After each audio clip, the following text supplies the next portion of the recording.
Chapter 29:45. At first, I was worried that the child was too young and did not have the conditions to undergo surgery. However, after the examination, the child could undergo surgery. I was hot-headed and thought that no matter what, I had to seize this opportunity, so I didn't think too much about it and signed it. Later, I realized that I was so flustered that I didn't consider the surgery fees. If it weren't for CEO Chin's care, perhaps, sigh. Are there very few cornea donors? Hua Jin suddenly asked curiously. Jing Qi was stunned and nodded. Yes, the supply and demand are very tight. After all, there are many people with eye diseases now, but there are very few donors. I heard that in the past, the source of corneas came from prisoners on death row in prison, but now the law doesn't allow it. Therefore, only those who voluntarily donate are very rare. Hua Jin was stunned. If it were my child, I would be willing to exchange my cornea for it. Of course. Jing Qi smiled. When the child was born, it was found that there was a problem with his eyes and he needed a cornea transplant. I asked if I could use my cornea, but the doctor said that this is not allowed by the law. It's illegal. Why? Because the cornea of a living person is not allowed to be donated. In other words, even if I was willing, the hospital has no right to perform such a surgery. Why? Hua Jin was a little agitated. Why is it illegal? Can't I donate it willingly? No, it's the same in other countries. Because it's very unfair to remove the cornea from a living person's eyes and use one person's light to exchange for another person's light. Hua Jin was stunned, and his heart clenched tightly.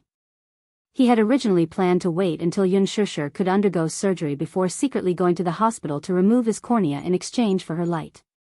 He had asked around in the past and found out that one cornea could restore the light of two people.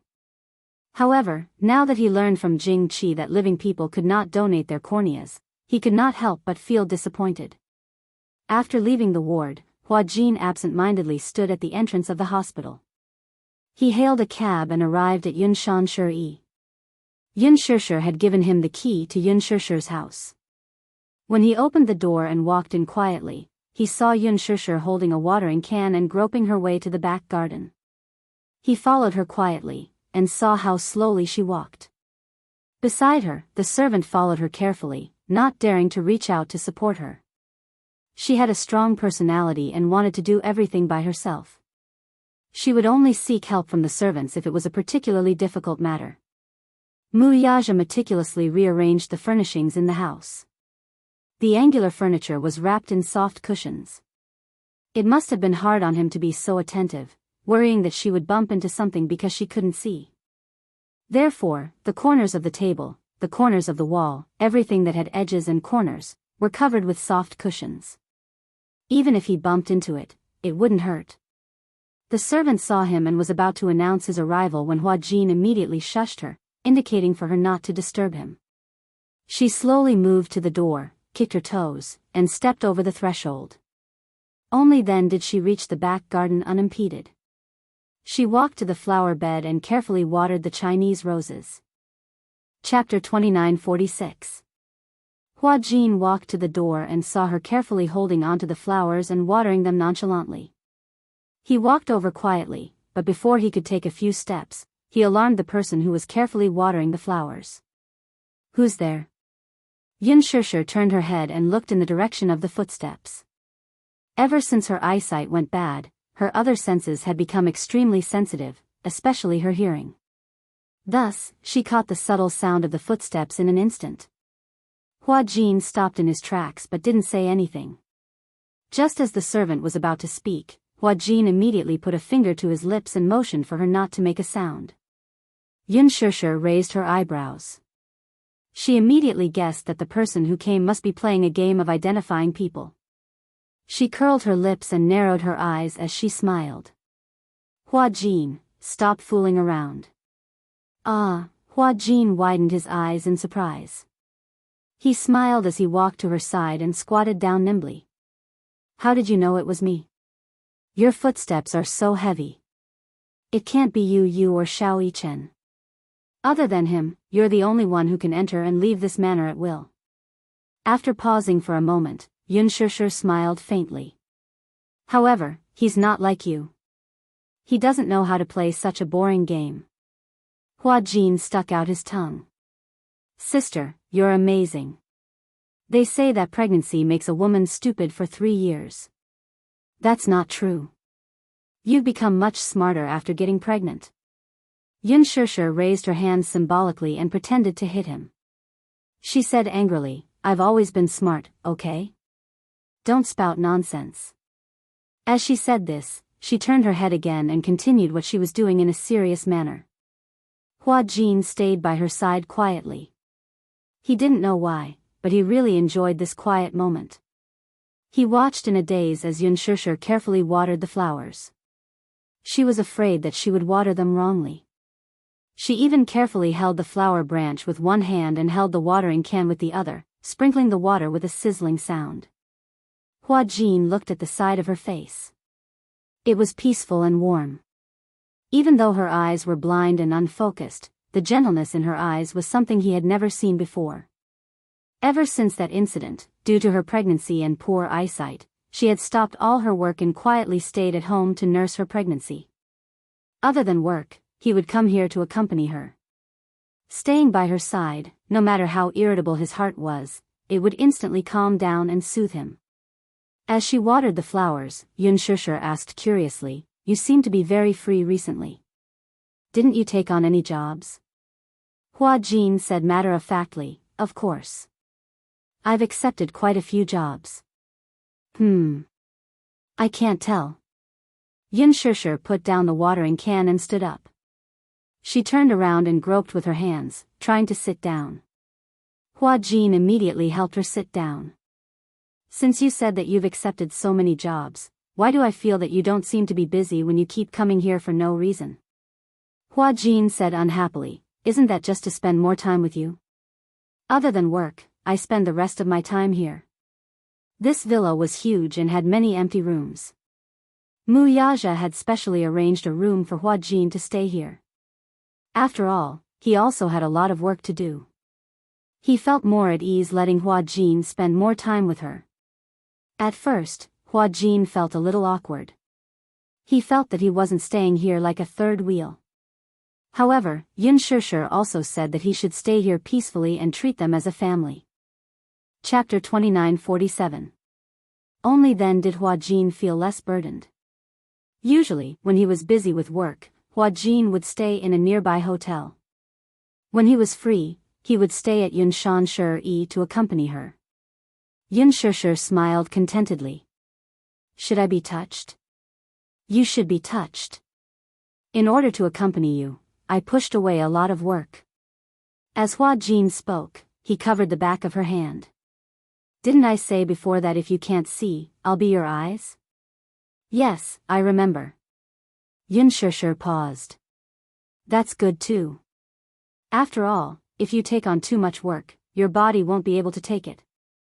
Hua Jin snorted aggrievedly. I still have to take care of work. If I don't earn money, who's going to support me? Yun Shishir deliberately teased him. I'll support you. No way. You're still relying on brother-in-law to support you. Moreover, you're a man, not a gigolo who lives off a woman. I don't want to rely on a woman to support me. Hua Jin said. Yun Shishir smiled and changed the topic. Suddenly, she asked, Where did you go today? Hua Jin was stunned. He didn't intend to hide it and said slowly, I went to the hospital today. The hospital? Yun Shishir was nervous. Why did you go to the hospital? Are you feeling unwell? No. I just went to visit a child. A child? Yes. Hua Jin paused and pondered for a moment. Then, he asked slowly, Did brother-in-law mention the name Jingyang to you? Jingyang? Yun Shishir looked confused. No. Did you know? When Qin Zhou was tidying up Gu Xing's belongings, he found out that Senior Gu Xingze had filled in the volunteer form for organ donation when he was alive. Jingyang received Gu Xingze's cornea as a donor and went through the surgery successfully. I saw this little guy today. He's very beautiful and has recovered well, especially his big eyes. They're so beautiful. The smile on Yun Shishir's face froze, and her eyes couldn't help but blank out. Hua Jin saw her expression and suddenly became nervous. What's wrong? Sister, it's been so long. You should let go of Senior Xingze, right? Ever since that incident, everyone has kept the words Gu Xingze a secret. Although I feel that there are too many regrets, we can't always be obsessed with the past, right? Yun Shishir's pupils dilated. Hua Jin held her hand tightly. His handsome brows furrowed slightly as he said with heartache, let it go. Is that okay? Even though I know that you can't be so free and easy, it might be a little difficult. However, no matter what, you have to face it. The person who is no longer here is no longer here. The reason why I mentioned this child to you is because I want you to know that although Senior Xingze is no longer here, he has obtained a new life in this world in another way. Hua Jin. Yun Shishir held his hand and calmly reassured him. Don't worry, I won't make you guys worry like I used to. Upon hearing this, Hua Jin was still skeptical. Really? Chapter 29:48. Sister. The more Hua Jin looked at her, the more his heart ached for her. He hugged her tightly and said with a sobbing tone, Senior Xingze's death is really not your responsibility. Don't torture yourself, and don't live in guilt. I think that if you truly love someone and give up for love, you will definitely not ask for anything in return. Gu Xingze treats you well out of his own accord, and he has no regrets. He treats you like his life, so he definitely wants you to be well. I understand. Yun Shishir hugged his shoulders gently and choked, I understand. So, I'll be well. Hua Jin wiped her tears away, but heard her say, I want to see that child. Seeing that he was silent, Yun Shishir pleaded, just once is good. I want to see him. I can take you to see him, but you have to wait until tomorrow at least. Hua Jin explained, when I left the hospital, the child was already asleep. After all, he's only 7 months old and needs to rest well. Yun Shishir nodded. The next day, Hua Jin turned down an interview and brought her to the hospital. When they arrived at the ward, Jing Qi was not in. Hua Jin guessed that she was probably going through the discharge procedures. Jing Qi said that the child had recovered very well, so there was no need for him to stay in the hospital any longer. Every day he stayed in the hospital would be a day's worth of expenses. The doctor had already hinted that the child could be discharged, so she planned to go through the discharge procedures as soon as possible. Pushing open the door of the ward, Hua Jin held her hand and walked in quietly. On the hospital bed, the child's eyes were wide open. He blinked and looked at the world curiously. Hua Jin had specially brought a gift for the little guy this time, a pink unicorn plush toy from Luji. Approaching the bed, Hua Jin helped Yun Shishir sit down. He leaned over to look at the little guy and said gently, Uncle is here to see you again. Are you surprised? Yeah. The child stretched out his hand and pointed a tender finger at him, his eyes wide open in curiosity. Hua Jin gave him a thumbs up, and then placed the unicorn beside him. Yu Yu's unicorn was not big. It was a medium-sized unicorn. Based on Yu Yu's height, she could hold it with one hand. However, the little guy was only 7 months old after all. When he opened his arms, he happened to be hugged tightly. It could be seen that the little guy especially liked this furry toy. He hugged it and rolled around on the bed. The 7-month-old child had already learned to crawl around on the bed and was especially good at tormenting himself. Yun Shishir could not see. She could only hear a series of bell-like laughter coming from the bed. It was extremely pleasing to the ear. The crisp laughter was like the clear spring of a mountain stream, but also like the sound of wind chimes. When she heard this, she couldn't help but smile. Jing Qi finished the discharge procedures and walked into the ward. When she saw that it was Hua Jin, she was about to smile. However, when she saw the unfamiliar person sitting by the window, she was stunned. Although she looked unfamiliar, when she looked carefully, she felt that she was familiar, as if she had seen her somewhere before. She suddenly recalled that she seemed to have seen this woman in an advertisement when she was at the bus stop. The endorsement was for a high-end cosmetics brand. This cosmetics brand was especially expensive. When she was shopping in the mall, she had seen this counter in the cosmetics area on the first floor. On the counter, there was also a poster of this woman. Chapter 2949. Her name was Yunshusher. However, at this moment, she wasn't wearing elegant makeup like in the pictures. Instead, she was barefaced. When she left the house, she had only washed her face. Hua Jin saw that the sun was very strong today, so he dragged her back and applied sunscreen on her. Hence, he didn't recognize her at first glance. After the makeup, there was still an obvious difference, but it didn't detract from her beauty at all. Sorry to disturb you again. When Hua Jin saw her, he immediately stood up and greeted her politely. Not at all. I'm very grateful that you could come and visit Yang Yang. Jing Qi glanced at the little guy on the bed who was hugging a toy. She immediately guessed who had given him the toy. Hello. Yun Shusher also greeted her. Are you Jing Yang's mother? Yes. Can I carry the little guy?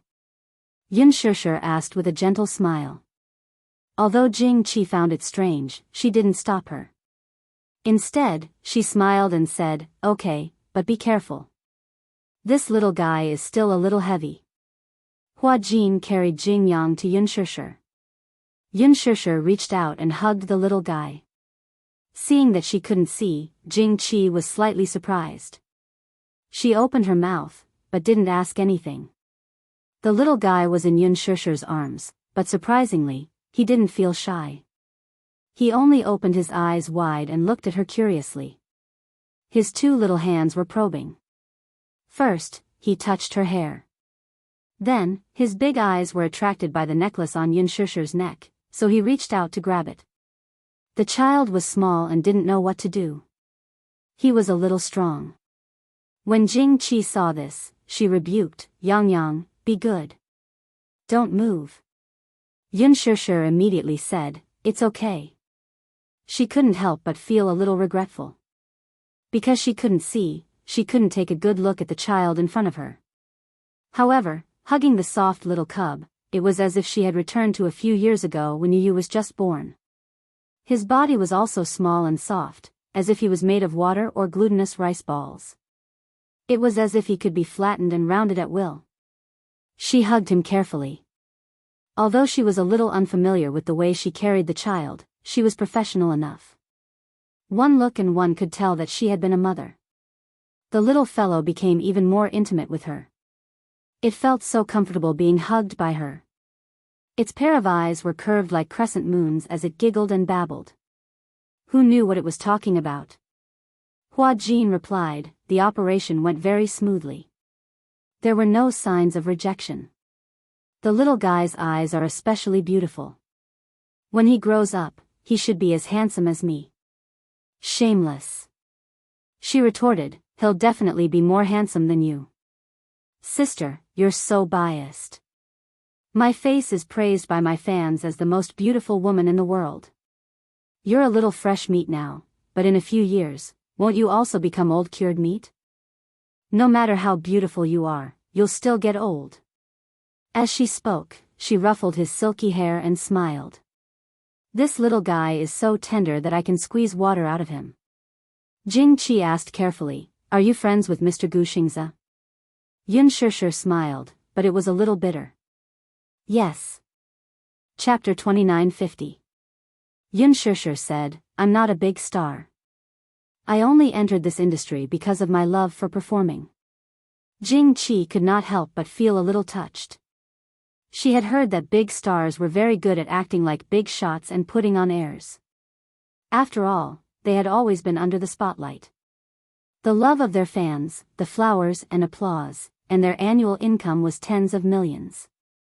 Even Gu Xingze's annual income was in the hundreds of millions. Therefore, these big stars were definitely superior to others. Therefore, when she first saw Yun Shusher, Jing Qi could not help but feel a little uneasy and at a loss.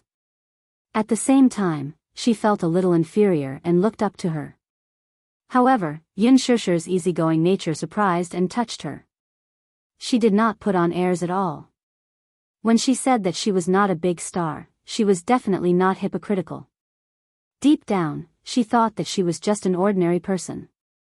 You're different from other celebrities. Jing Qi smiled. You're so famous, but you don't put on airs when you talk to me. As she spoke, she walked over and asked with concern, I wanted to ask just now. Your eyes. Are they injured? I think you can't see anything. Yun Shusher said calmly, yes. My eyes are a little injured and I can't see anything. Is that so? Jing Qi furrowed her brows in confusion. She was meticulous and seemed to have thought of something. She asked strangely, aren't you Gu Xing's friend? Then. When he donated his cornea back then, you could have accepted his cornea as a donor for the transplant. Yun Shusher did not say anything. Jing Qi could not help but ask sensitively, am I being nosy? I'm sorry. I'm a boorish person and I don't know how to talk. Sometimes, it's clearly a sentence of concern, but when it comes out of my mouth, it doesn't sound good. It's a little harsh. Don't take it to heart. If I'm being nosy, I won't ask. No, Yun Shusher said lightly, I can't undergo the surgery now because I'm pregnant. If I undergo the surgery, it won't be good for the fetus. I want to protect the child. Let's put the matter of my eyes aside for now. I see. So that's how it is. She cursed silently in her heart. This beautiful superstar should be very good friends with Gu Xingzi. This was because when she saw Yun Shusher holding the child, the look in her eyes was not just pure love. Instead, it was a kind of pity, pain, and even longing. She clearly couldn't see, but her gaze seemed to be able to see something through the child. Yun Shusher lovingly hugged Jing Yang in her arms, but Jing Qi knew in her heart that the longing and heartache on her face was not because of her love for the child. She didn't understand if this was a disguised form of entrusting. She placed her longing for Gu Xingzi on this child. Jing Qi came back to her senses and said with a smile, congratulations. You're going to be a mother. Yun Shusher smiled. Thank you. She suddenly turned her head and gently stroked the little fellow's face. Her eyes inevitably revealed some regret. What a pity. I can't see. Otherwise, I could have taken a good look at what the little fellow looks like. In the future, when your eyes recover and the little fellow grows up, I'll definitely hold his hand and show him to you so that you can have a good look. Chapter 2951. Yun Shusher smiled when she heard that. Well, that's good too. Jing Qi added, although cornea donors are hard to find, you're different from us. If you have a wide network, you'll have many channels to obtain cornea donors. Yun Shusher only nodded but didn't say anything. In fact, for the former Muyaja, the Mu Corporation had so many medical industries under its name. It could be said that it controlled a wide range of resources. But it was different now. After Muyaja left, the Mu Corporation completely removed him from the Mu family. What did that mean? Even his name wasn't on the family tree. Therefore, most of the Mu Corporation's medical resources were still in the hands of the Mu Corporation. The Xingyu Corporation was a financial consortium and real estate company. Recently, it had made a bold move into the internet industry and established internet technology. However, the only thing that he was concerned about was the Mu Corporation's medical industry. Muyaja had always been ambitious and coveted the Mu Corporation's medical industry. He wanted to annex it and take it for himself. However, this was not something that could be done in a short period of time. However, Yun Shusher was optimistic about regaining her sight. No matter what, she would live well. After leaving the hospital, Hua Jin helped Yun Shusher into the car. It was not until they got into the car that Hua Jin heaved a sigh of relief. Why are you sighing? Yun Shusher laughed at him. Hua Jin muttered, fortunately, the scene I imagined didn't happen. What scene? Hua Jin said awkwardly, to tell you the truth, I thought that when I brought you to the hospital and imagined you hugging the child, you'd definitely burst into tears. You'd cry so hard that you'd be out of breath and the world would turn dark again. Yun Shishir's lips twitched. Am I that pretentious? Hua Jin glanced at her from the corner of his eyes as if he was silently teasing her. Yun Shishir retorted, I'm not that weak. Why not? Hua Jin said aggrievedly, you don't know this, but at that time, because of Xingzhe, you didn't have any appetite and couldn't sleep. You felt empty as if your soul had left your body. Qin Zhou brought over the videotape that Xingzhe had recorded before he was born. Brother-in-law had only just started playing it, and you were already crying like a broken dam.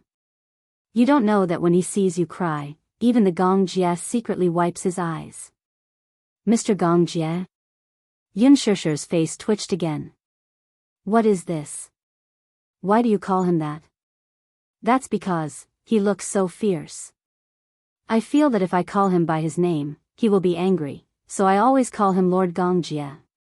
Yun Shishir couldn't help but imagine that Gong Jie had his hands on his hips and looked arrogant. She couldn't help but cover her mouth and laugh. Hua Jin grumbled, all right, don't make fun of me. It's my fault for being so afraid of him. In the future, if Shao Jie bullies you or gives you attitude, I will definitely back you up. Don't. I can't bear the responsibility. When Hua Jin heard this, his face turned pale and he trembled. Yun Shishir looked confused. Why?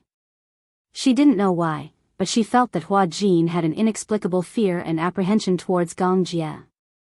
Was it necessary? He made Shao Jie seem like a demon king. You don't know, right? He. When he found out that you acknowledged me as your brother, he couldn't stand the sight of me. When? Chapter 2952. When Hua Jin talked about the past, he felt so sad that he wanted to wipe away his tears. When you were asleep, he made things difficult for me. When we ordered takeout together, I could only eat vegetarian food and he only allowed me to eat half a bowl of rice. When I wanted to stay by your side, he chased me away. When I refused to leave, he grabbed me by the collar and asked me to go home. When I washed some clothes for you, he stood by the side and glared at me like a tiger watching its prey. That was unbelievable. Yun Shishir never knew that Shao Jie could be so jealous. All right. Don't be afraid of him. She wrapped her arms around his shoulders. Both of them are my favorite younger brothers. I love them both, regardless of who they are or who they are. Hua Jin smiled contentedly. Oh, by the way, why don't we eat out tonight? Yu and Xiao Yichen went on a spring outing, so they won't be back for dinner. I can't be bothered to prepare dinner. Okay, but you have to inform your brother-in-law first. Hua Jin nodded. Okay, I'll call him now. Mu Yaja received a call from Hua Jin. Hua Jin said that Yun Shishir rarely went out, so he took her out to walk around and bask in the sun. After that, they settled dinner outside. He was a little worried and asked a lot of questions. Hua Jin comforted him, saying that they had brought enough people with them for this trip, so there was no need to worry about any danger. Mu Yaja was relieved. Come back early. Yes, sir. After Hua Jin hung up the phone, Mu Yaja raised his wrist to look at the time. It was already 4 in the afternoon. He tidied up the table and called Lu Jinyu. After handing over some simple tasks to him, he drove out of the office. Naturally, he did not go home immediately. Instead, he drove to another villa. The villas in Yulong Bay were once developed by the Mu Group. Back then, he had already started to secretly set up his own company. In order to raise funds, he had acquired a few properties and conducted 2 rounds of financing. After the financing, the properties were vacant, and he was not in a hurry to sell them. After all, the value of real estate was very high, and it was also convenient for financing and investment. The reason he'd rushed to Imperial Dragon Bay was none other than because he'd arranged for Yun Na to stay here some time ago. Mu Yaja parked the car in the basement and got out. He walked to a shutter door and pressed the password. The door slowly opened. The villa had a total of 6 floors, and 2 of them were basements. The first basement was the garage, and the second basement was a very large storage warehouse. Yun Na was then settled in the warehouse. The warehouse was temporarily remodeled. A bed and some furnishings were added. A stainless steel cell door was welded to the inside of the door. Usually, there were 5 people taking turns to guard it. When Muyaja walked in, Yun Na was tied to the bed. She had just been injected with a sedative. She kept struggling and screaming. Her throat was hoarse from crying at the top of her lungs, as if countless gravel had accumulated in her throat. She changed her clothes every 3 days. Sometimes, the guards were impatient and could not be bothered with her. After being imprisoned for so long, she had almost never taken a shower. Hence, her hair was messy and her face was dirty. On her face, there were bloodstains from her scratches. To prevent her from escaping, her wrists and ankles were handcuffed. Chapter 29:53. Yun Na heard the sound of someone walking in and immediately turned her head. However, because she was sedated, her body was weak. This was also related to the fact that she had not eaten for many days. She had been on a hunger strike for 4 days. Therefore, these people who were watching over her tied her to the bed so that they could inject her with a nutrient drip. At first, she was still willing to eat some things. After all, her desire to live had won over everything. She did not want to die. Being locked up in such a confined space for a long time with no one to respond to his cries for help, it was very difficult for him to maintain a good mental state. Therefore, Yun Na could not help but feel a little tormented and actually started to go on a hunger strike. After not eating for 4 days, she had lost a lot of weight and was extremely weak. In order to ensure that her life was maintained, they had no choice but to tie her to the bed. When he walked in, the needle was just inserted into her blood vessel. "It's you. It's you." When Yun Na saw him, she started to struggle crazily. Her eyes were bloodshot, so red that it seemed like blood could drip out. Muyaja ignored her struggle. He glanced at his subordinates and questioned, "What's wrong with her?" "Chairman Mu, she refuses to eat. She has been on a hunger strike for a long time." "Hunger strike?" Muyaja laughed coldly. "You're quite capable. Hunger strike? Was she protesting against house arrest?" "Muyaja." Yun Na glared at him with red eyes. Her face was ferocious as she asked aggressively, "What do you want? Now that I'm in your hands, you can kill me or torture me as you wish. Kill me or torture me as you wish." Muyaja curled his lips mockingly. "What a good, as you wish." He paused for a moment and suddenly walked to the front of the bed. He lowered his head and lightly sized her up, the smile in his eyes growing deeper. "However, I won't kill you." "What?" In shock, Yun Na widened her eyes in shock and looked at him in disbelief. Muyaja said, "Don't worry, I won't let you die." Yun Na's expression changed. "Won't let her die?" Then, in the end, Yun Na couldn't figure out what he was up to. This man was extremely black-bellied. Originally, she thought that if she was taken away by him, he would definitely use all kinds of methods to make her suffer so much that she would wish she was dead. He would use all kinds of cruel and crazy methods to torture and humiliate her. However, it didn't happen. He had only imprisoned her in darkness, but he had not done anything to harm her. Why? She caused Yun Shishir to become like that and Gu Xingzi to die. In his eyes, she had committed a heinous crime. He should hate her to the core. But now, he was saying that he wanted to keep her alive. In the end, Yun Na could not understand or guess this extremely shrewd man. "What are you trying to do?" she asked warily. "You don't need to know." Muyaja could not be bothered with her. He was only here to check on her condition. Seeing that she wasn't half dead like he had imagined, at least it meant that her will to live was strong enough.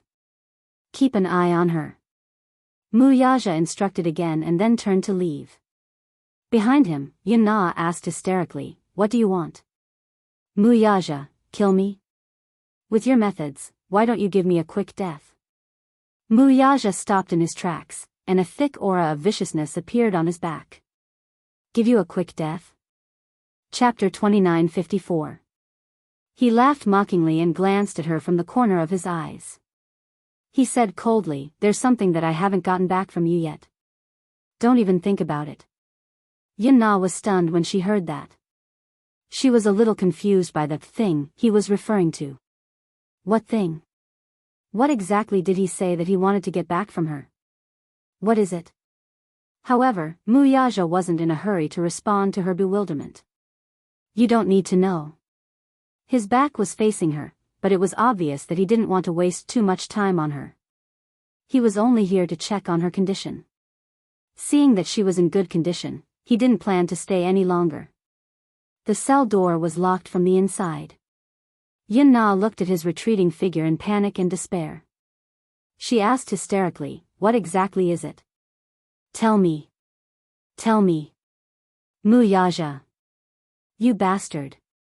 Why are you imprisoning me here? What's your motive? Answer me." The only response she got was the heavy sound of the shutter door closing. With a loud bang, the door fell heavily on the ground. Darkness enveloped her as if she was isolated from the world. She clenched her fists tightly, but there was no room for her to struggle. Her expression was twisted, like a trapped beast. Muyaja had just gotten into the car when his cell phone suddenly rang. He picked up the phone and saw that it was Lu Jinyu. He frowned and picked up the call. "Hello? Boss, I heard that sister-in-law isn't home for dinner tonight." "Yeah." Muyaja couldn't help but be surprised. He didn't mention this to him. When Hua Jin called, he happened to be standing by the side. He probably heard that Yun Shishir wasn't home for dinner through the phone. "What's the matter?" Lu Jinyu chuckled evilly and said seductively, "It's rare that sister-in-law isn't home. Since there's already someone taking care of her, why don't you come with us to have some fun?" Muyaja frowned and looked at the phone screen in disdain. He knew that Lu Jinyu wouldn't call him for anything good. No. As he spoke, he was about to hang up. Lu Jinyu hurriedly said, "Chief. Don't hang up. Sigh. Actually, I'm doing this for your sake. Look, eldest sister-in-law has been pregnant for so long, so you must be reluctant to touch her. No man can resist not having sex for so long, right? Boss, you're also a man. Don't you have any needs? As your little brother, I'm also very good at dealing with matters. I'll definitely try my best to satisfy you. You're here because of this?" Muyaja sneered. He wondered what Lu Jinyu's motive for calling him was. So it was to tease him. As a subordinate, of course I have to be considerate of my superior. Boss, I'm also a man, so I understand that feeling. If he really couldn't hold it in any longer, there was no need to hold it in. Don't worry. If you go out to have fun, we will definitely keep this matter a secret. Only Jiang Shen and I know, but no one else knows. Muyaja only asked in return, "Do you still want next month's bonus?" Bonus. To Lu Jinyu, this was a huge threat. Given his position as the second-in-command of Xingyu Financial Corporation, his salary was fixed, but the monthly dividends were not cheap. Chapter 2955. There was a few seconds of silence on the other end and he immediately corrected himself. "Boss, I was just joking. Why did you take it so seriously? I was just testing on behalf of sister-in-law to see if you're honest enough." Hee hee. I wanted to test if boss is loyal to sister-in-law. Muyaja smiled and asked, "Have you gotten the results of your test? Do you even need to ask?" Boss was absolutely loyal to his sister-in-law. "All right. Boss, you're busy. Jiang Shen and I are free to do whatever we want." After he finished speaking, he hurriedly hung up the phone. Muyaja threw his cell phone aside and drove home. When he got home, Hua Jin and Yun Shishir were still not home. Yu Yu and Xiao Yichen had gone for an outing and were not back yet. It was rare for the house to be so empty. He walked into the study and took out a stack of books from the drawer. They were all topics related to motherhood, childcare, and pregnancy. He had secretly bought a large stack of books on this topic behind Yunshusher's back, especially on prenatal education and childcare. There were all sorts of books. He had not had the time to read them, and he did not know if he could make up for it in time or if it would be of any use. Usually, he would be too embarrassed to take out these books and read them openly in front of Yunshusher. Especially when Yu and Xiao Yichen were around, he would hide these books very well. He was afraid that the two little guys would laugh at him if they saw them. When Yunshusher was pregnant with Yu and Xiao Yichen, he was not by her side. At that time, other than that night when he went to visit her and successfully got pregnant, he did not appear in front of her again. He vaguely remembered that when she was pregnant, she had attended some prenatal education classes. At that time, they had played Mozart's music and Chopin's piano pieces. However, when Xiao Yichen grew up, he did not seem to have any talent or luck in music. Instead, he was tone deaf. Looking at Yu, he did not seem to be any better. This point was a little strange. Although he wasn't particularly talented in singing, at least he had a good grasp of the 5 tones. Yunshusher's voice was very pleasant to listen to, and when she sang, she was also quite good. Why was it that when it came to these two fellows, they were tone deaf? Could it be that the prenatal education was not done well? Some time ago, Yunshusher pestered him to read bedtime stories. However, it wasn't for Yu and Xiao Yichen, but for the little guy in her stomach. Muyaja muttered, "Can she hear you?" Yunshusher felt so wrong that the rims of her eyes turned red. He was flustered to coax her, but in the end, he didn't know what he had said wrong to make her suddenly like this. The next day, he specially consulted a new nanny who was one of his employees. As someone who had been through this before, this stay-at-home dad boasted. He said that when a pregnant woman was pregnant, her emotions would fluctuate easily. She would often cry at the slightest thing and become agitated. When Muyaja heard this, he was confused and stunned. In the end, the employee cautiously asked, "Boss, the knowledge of being a stay-at-home dad is very particular." Then, he instilled some information into him. Which family's wife did not do well during her confinement? Her health deteriorated greatly and she often caught colds. Which family's child did not take good care of? Not long after birth, the child became jaundiced and had to be carried under the sun every day. Which family's wife ate and drank too much when she was pregnant and got diabetes? Which family's wife did not receive the love and care of her family after giving birth? She was neglected and suffered from postpartum depression. Chapter 2956. Thus, he was even more certain that he had to study this aspect of knowledge. Before the child was born, he had to study hard so that he wouldn't be flustered when the child came into this world. Muyaja flipped open a page of the book and began to read it seriously. Naturally, he started with the knowledge of pregnancy. She did not know how long she had been looking at it, but she heard Yuyu's devilish laughter next to her ear.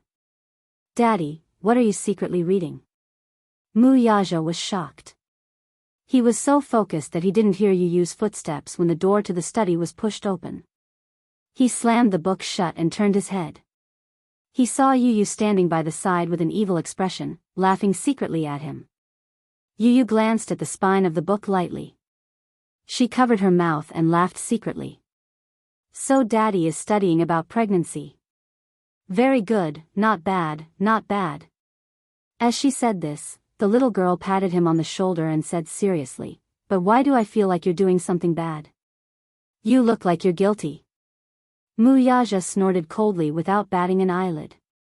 However, his burning ears betrayed him. Yuyu saw this and laughed even more. "Daddy, there's nothing to be shy about. It's good to study hard. A qualified father starts off as a stay-at-home dad. Get lost." Muyaja was furious. Yuyu turned and ran away. Muyaja angrily glanced at his retreating figure. He picked up his teacup and took a sip of tea. However, through the door, she could hear Yuyu running into the living room and yelling, "Mommy, I'm here. Mommy. I just saw Daddy secretly reading The Complete Knowledge of Pregnancy in the study." Pfft! Muyaja was caught off guard and spat out a mouthful of tea on the book. He didn't have time to wipe the tea stains off before he guiltily hid the book in the drawer. After a while, Yu and Xiao Yichen held Yun Shishir's hand and entered the study. Seeing this, Mu Yaja glared fiercely at Yu. However, the little boy had a sly smile. He glanced at the table and teased, "Ah, Daddy, you're so fast. You secretly hid the book." Xiao Yichen also teased him, "Daddy, study hard. We're not at home, and Daddy didn't go out to play. You're reading obediently at home. Daddy must be trying to learn about pregnancy so that he can be by Mommy's side. Daddy, you're too sneaky's way. You're really unscrupulous in order to please Mommy."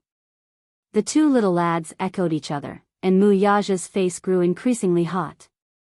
He clenched his fists, cleared his throat sternly, and chided them in a low voice. "Stop fooling around." Yun Shishir pursed her lips and smiled. She asked, "What are you reading?" "Nothing. I just heard you say that you were reading." "I wasn't." Mu Yaja stood up immediately and walked to her side with a stiff expression. He frowned and said, "Don't listen to the two children. We're not fooling around. Daddy, reading books isn't something to be ashamed of. You're not reading erotic magazines behind Mommy's back." Before you could finish speaking, Xiao Yichen tugged at his sleeve curiously. Yu, what's an erotic magazine?" Yun Shishir choked on her saliva. Mu Yaja's expression darkened. Chapter 2957. Yu and Xiao Yichen looked at each other. When Mu Yaja wasn't paying attention, they secretly made funny faces at him and stuck out their tongues. The two little lads held hands and left. Mu Yaja was satisfied. He turned around and helped Yun Shishir to the table. The latter asked curiously, "What were you looking at?" "Yu was making a lot of noise just now. I didn't hear it clearly." "No. Nothing. Tell me." The more he tried to hide it, the more curious she was. Her appetite was whetted and she looked like she wouldn't give up until she got to the bottom of it. Mu Yaja frowned and suddenly thought of something. He opened the drawer, took out one of the books, and passed it to her. Yun Shishir was stunned for a moment. It was just a book that she couldn't see. How could she read the words with her fingers? She didn't know whether to laugh or cry as she hit him. "Hey, are you doing this on purpose? Are you bullying me because I can't see? You call this bullying?" Mu Yaja suddenly circled in front of her, grabbed her hands, and inched closer to her suggestively. "Then should I show you what real bullying is?" Yun Shishir's face instantly heated up. He held her tightly, not allowing her to retreat. In the darkness before her eyes, suddenly, the man's unique fragrance brushed against her face. In the next second, his hot breath covered her red lips. The man squatted in front of her, pinched her chin, and kissed her gently. In the corridor, Yu suddenly thought of something. A sly look flashed across her eyes and she stopped in her tracks. Just as Xiao Yichen was puzzled, Yu put up her index finger and shushed her. She tiptoed around and walked towards the door of the study. The two little guys sneaked to the unlatched door, only to see Mu Yaja kissing Yun Shishir in the study. They were entangled and reluctant to part with each other. Xiao Yichen was the most shy. She quickly covered her eyes with her hands and didn't dare to look any longer. Yu, on the other hand, was watching with great interest. Xiao Yichen couldn't stand it anymore. She hurriedly pulled him aside and said with a red face, "Yu, you're so naughty. How dare you peek at Daddy and Mommy kissing? If Daddy finds out, he's going to be angry. If you and I don't say anything, how will Daddy find out?" Yu said matter-of-factly. "Daddy was so immersed in kissing that he didn't notice us. Daddy's a little." Little Yichen also found it strange. It's said that pregnancy makes a woman stupid for 3 years, but why do I feel that Daddy has become stupid when Mommy is pregnant? Pfft, Yu laughed helplessly. It's not that Daddy has become dumb. It's just that Daddy has become more cautious. He has to double-check everything and consider everything for Mommy's sake no matter what he does. After all, Mommy has a high status outside the family. She's a precious treasure. If Daddy isn't careful, I won't let him off. That's true. Xiao Yichen's heart ached for Mu Yaja for half a second. Yu wanted to sneak into the study to observe, but Xiao Yichen hurriedly pulled him back. Don't go. Let Daddy and Mommy have some alone time. Let's go have some alone time too. Who wants to have some alone time with you? Yu glanced at him in disdain. I'm not going to hang out with you. As he said this, he snorted arrogantly and turned to enter the bedroom.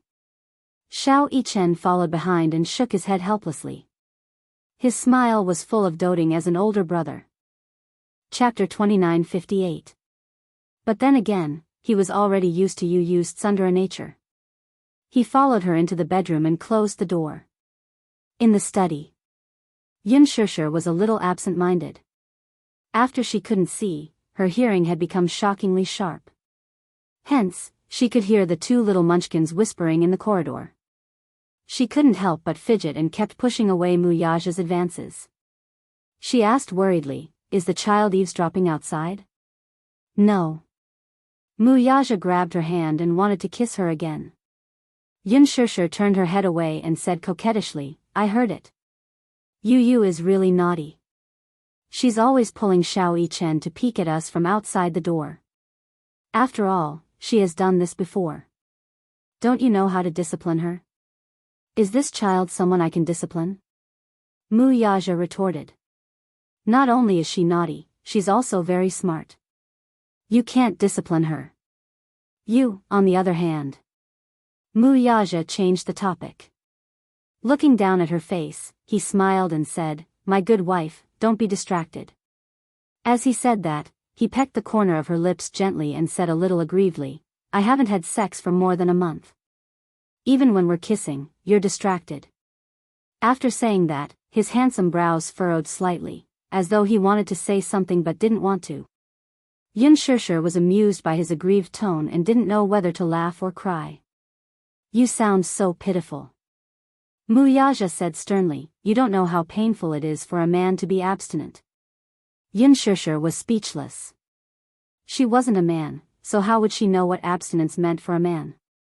Especially when they slept on the same bed. Every time she laid in his arms and slept peacefully, he would lower his head and look at her peaceful sleeping face. It was as if her skin could be broken by the wind. It was white and flawless. Her elegant eyebrows and dark red lips were everywhere to tempt him. Every time this happened, his lower abdomen tightened, as though he had accumulated a lot of strength.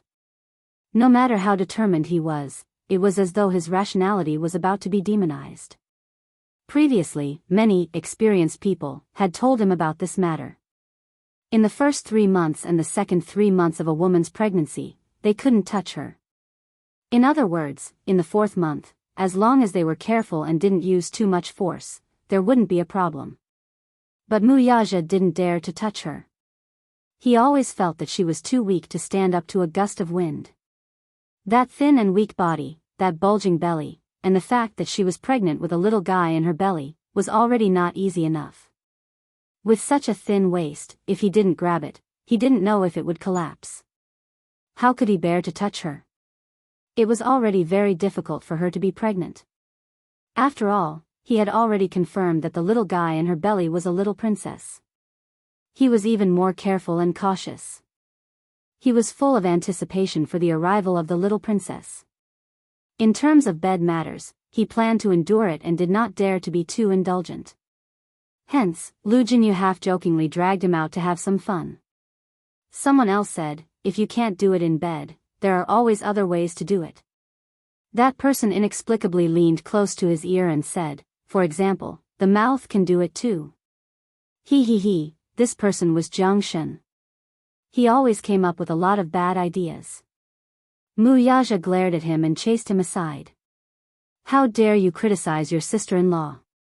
You don't want next month's bonus anymore." Chapter 29:59. Before he could finish speaking, Mu Yaja glared at him as if he was about to kill him. Jiang Shen shut up at the right time. Lu Jinyu laughed out loud. "Ah Shen, don't tease boss. Don't you know? Boss is famous for being a blockhead and a slave to his wife." Look at how boss signed those billion-dollar contracts without batting an eyelid. But if sister-in-law's face gets sullen, boss will definitely be in a hurry to coax her. It's said that many men are very tormented when their wives are pregnant. Those who can bear it will ask their wives to use other methods to resolve it. Those who can't bear it will cheat and have affairs at this time. However, boss is a slave to his wife of the new era. It's only 10 months. Just grit your teeth and it'll pass just like that. As Lu Jinyu spoke, he said vividly in front of Muyaja, "Ah Shen, why don't we bring boss out to have some fun tonight? I know a place where the girls are not bad. Be careful, sister-in-law will come after you." Jiang Shen smiled evilly and said, "Boss, you have to hold on. You have to hold on until the last moment. You have to protect your integrity for sister-in-law." Muyaja pretended to be calm as he flipped open the financial report and said with a calm expression, "It's only 10 months." Although he said it casually, when this person lay beside him at night, a certain man suddenly realized how long 10 months was. It was practically light years. What was the feeling of despair? That was when he thought about how he still had to endure for 6 months before he could unload the goods. Sometimes, when he had a reaction, even a cold shower could only temporarily soothe it. When he lay down on the bed and held her in his arms, he felt that indescribable feeling again. Where did he get so much energy from?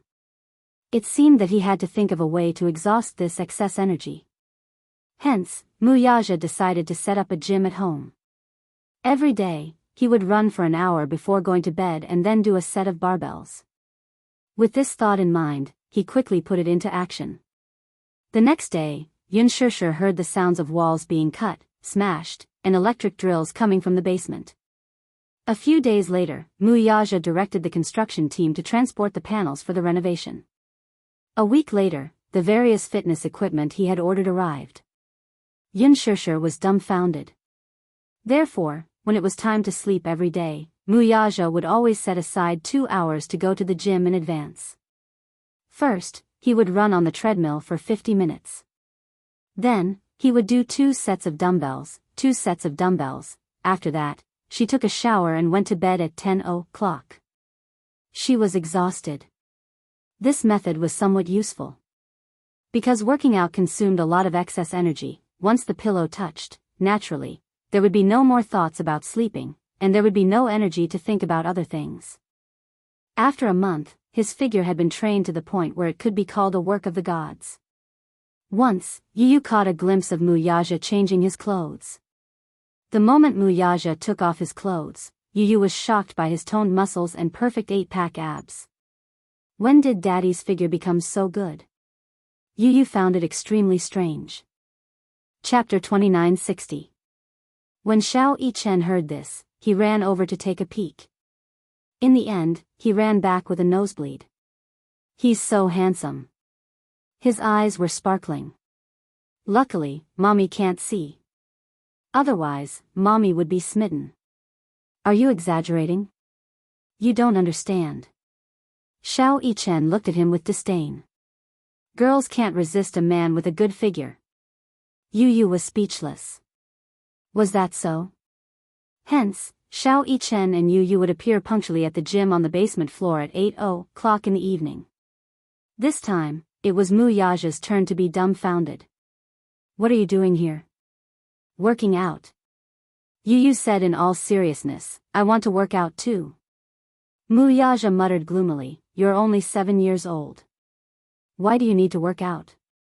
Yu asked in return, "Then why did Daddy set up such a gym for no reason and work out so hard every day?" Muyaja looked embarrassed for a moment. He cleared his throat awkwardly but didn't answer their question directly. Yu found it even stranger.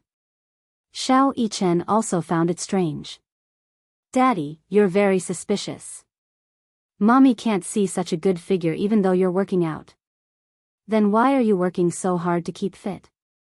Muyaja said in all seriousness, "I can't sleep at night, so exercise helps me sleep." "Insomnia?" Yu looked at him strangely and rubbed his chin. "Why would you have insomnia for no reason? That's strange." Muyaja's face darkened. When have I ever seen you so concerned about me? You're the one who's strange.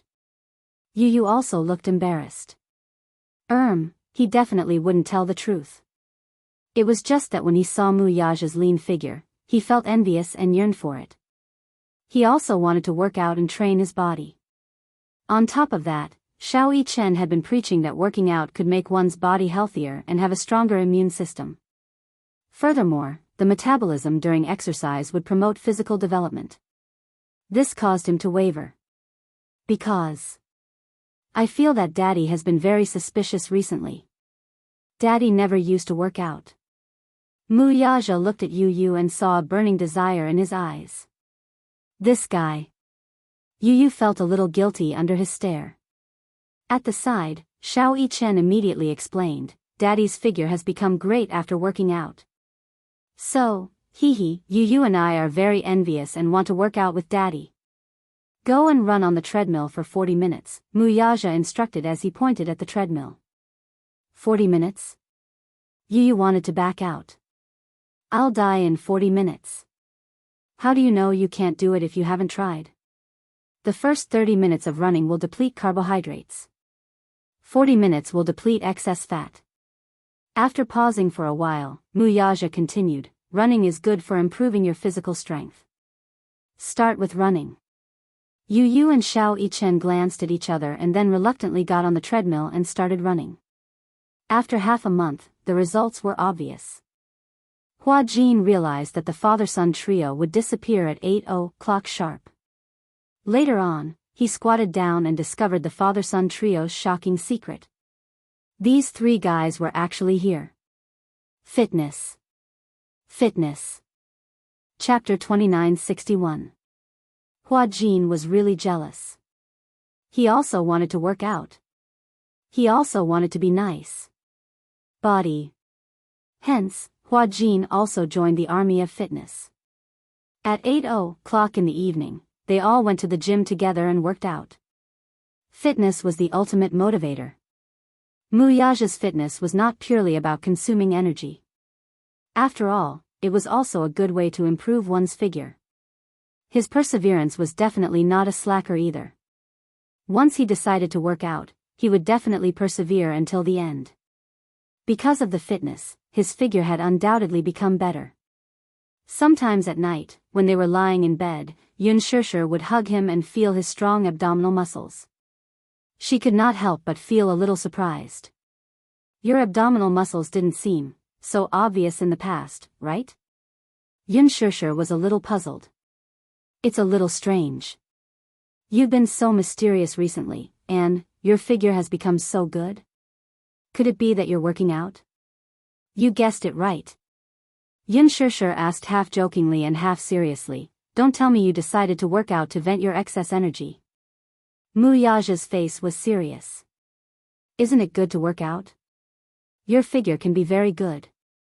Your figure is so good, but I can't see it either. Yun Shishir was a little disappointed. You will. Mu Yaja hugged her tightly and smiled. When Yueyao is born and recuperates, we'll immediately arrange for the cornea transplant surgery.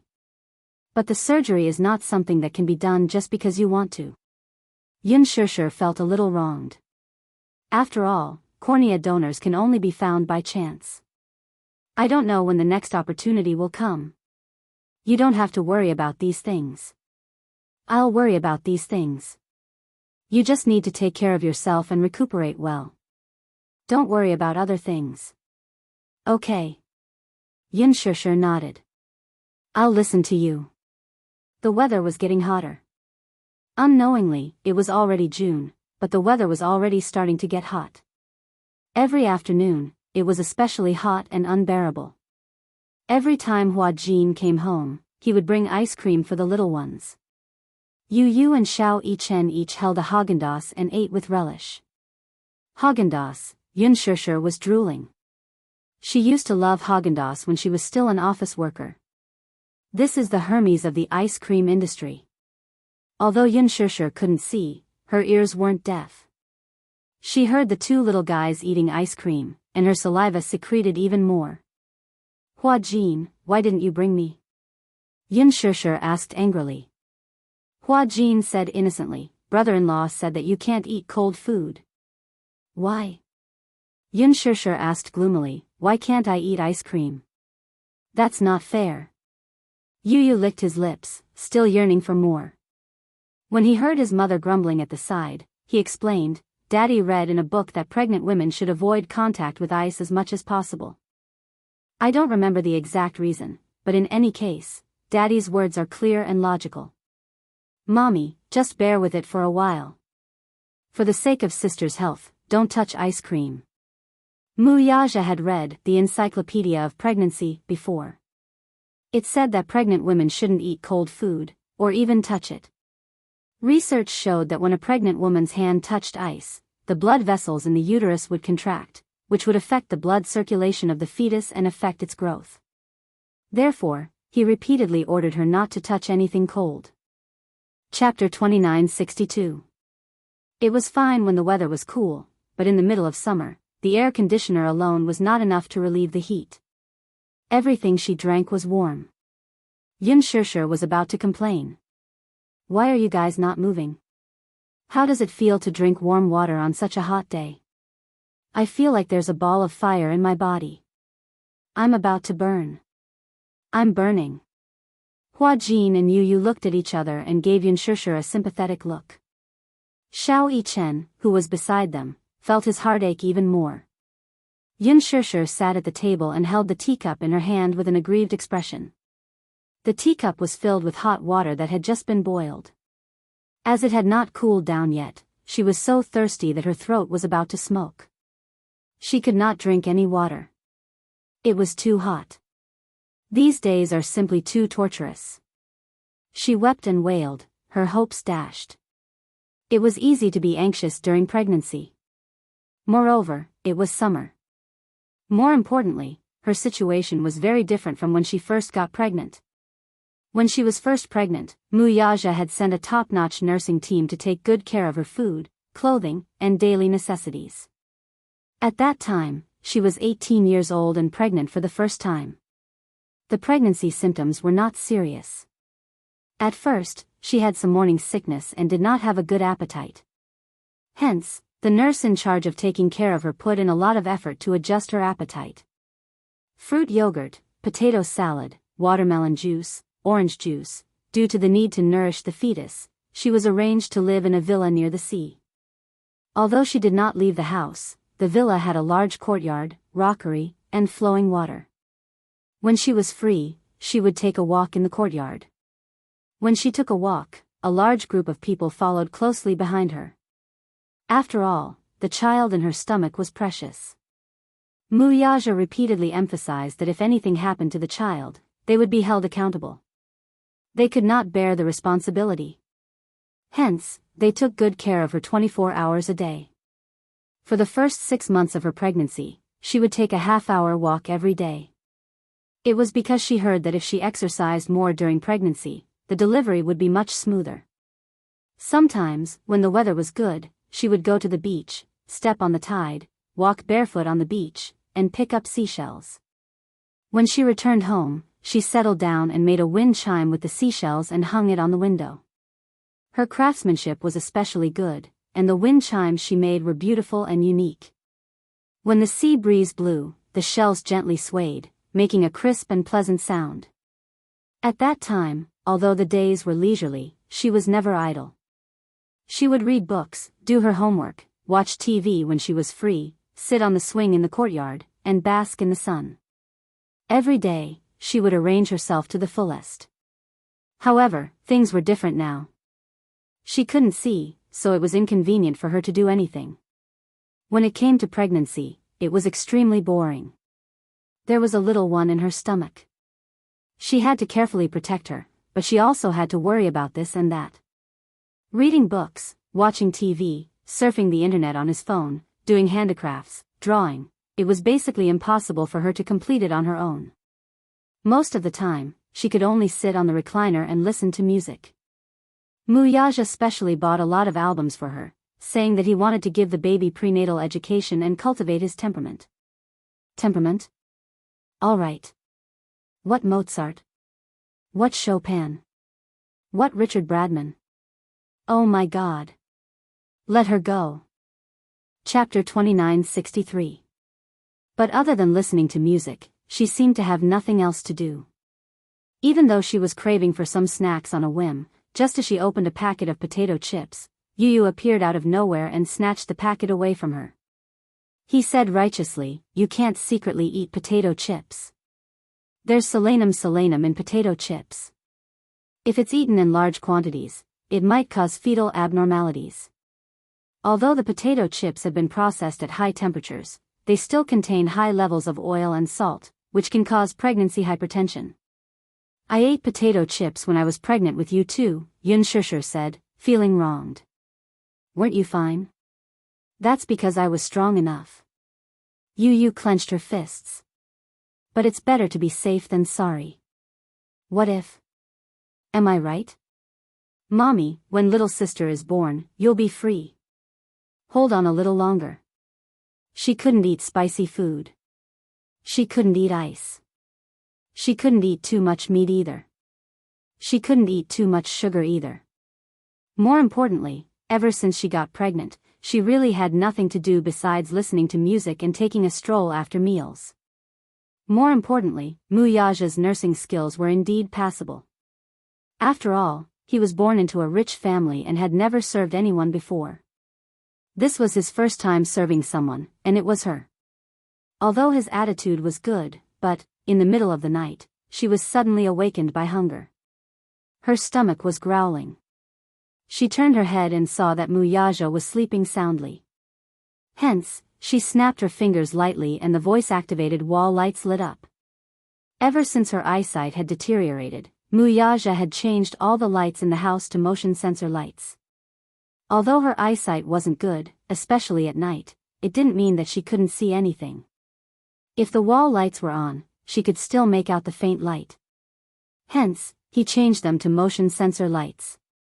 As long as there was even the slightest sound, the lights would light up. Wherever she went, the lights would illuminate the place. At least, she could use the light to determine her direction. Where there were lights, he had removed all the furnishings and there were no obstructions. Even Yu did not expect such thoughtfulness, but Muyaja was the first to take it into consideration. Yun Shishir was amazed by such a high-tech light control system.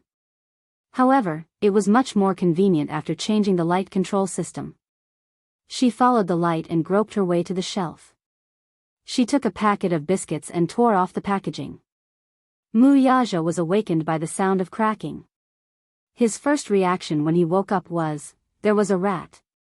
Then he heard the crunching sound of a mouse eating a biscuit. When he turned around, he realized that Yun Shishir was no longer there. Only then did he guess that the sound must have come from a hungry kitten in the middle of the night. Following the sound, he walked into the living room and saw someone sitting on the sofa, happily munching on a biscuit. He didn't go forward to disturb her. He quietly crossed his arms and leaned against the wall, watching her eat. Yun Shishir was so hungry that she couldn't care less about her image. She stuffed the biscuits into her mouth carelessly. She held a bottle of mineral water in her right hand and gulped it down from time to time. She seemed to be eating too quickly and choked. Muyaja walked over nervously and sat down beside her.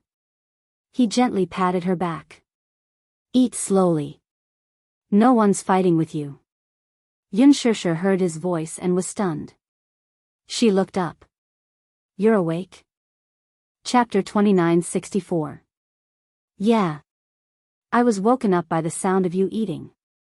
He stroked her back gently as he said, "Those who didn't know better would have thought that there was a rat in the house."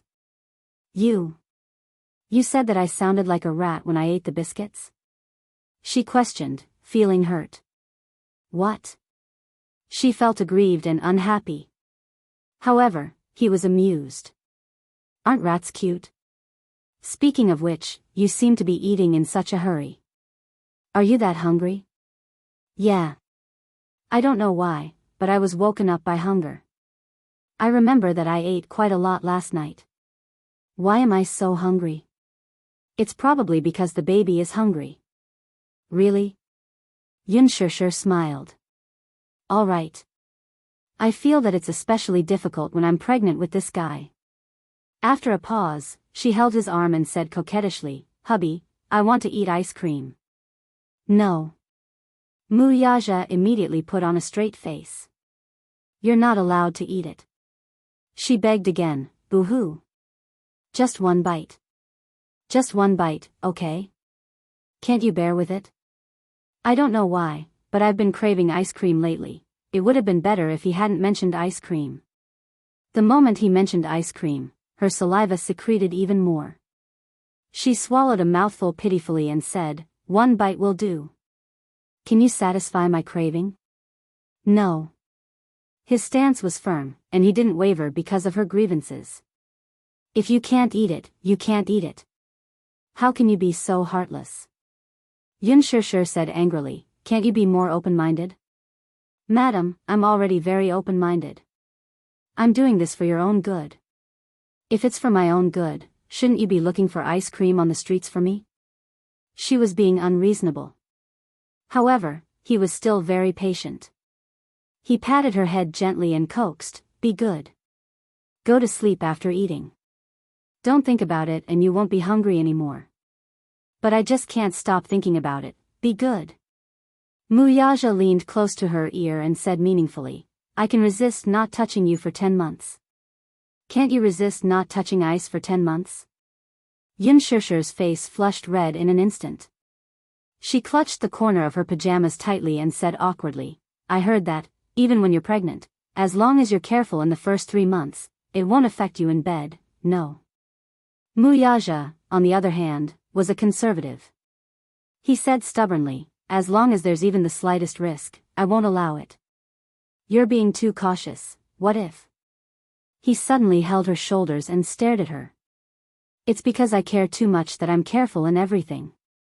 Even if there's a little risk, I won't do it. There's no what if, and I won't allow any what if." It was precisely because he cared too much that he was so careful about everything, no matter how big or small. He was afraid that if he was not careful, something would happen to her and the child in her stomach. Perhaps ordinary people would find it difficult to understand his feelings. He didn't want the child in his belly to be hurt at all, and he didn't want her to suffer at all. He knew in his heart that the days of pregnancy were indeed torturous. Moreover, she couldn't see or do anything.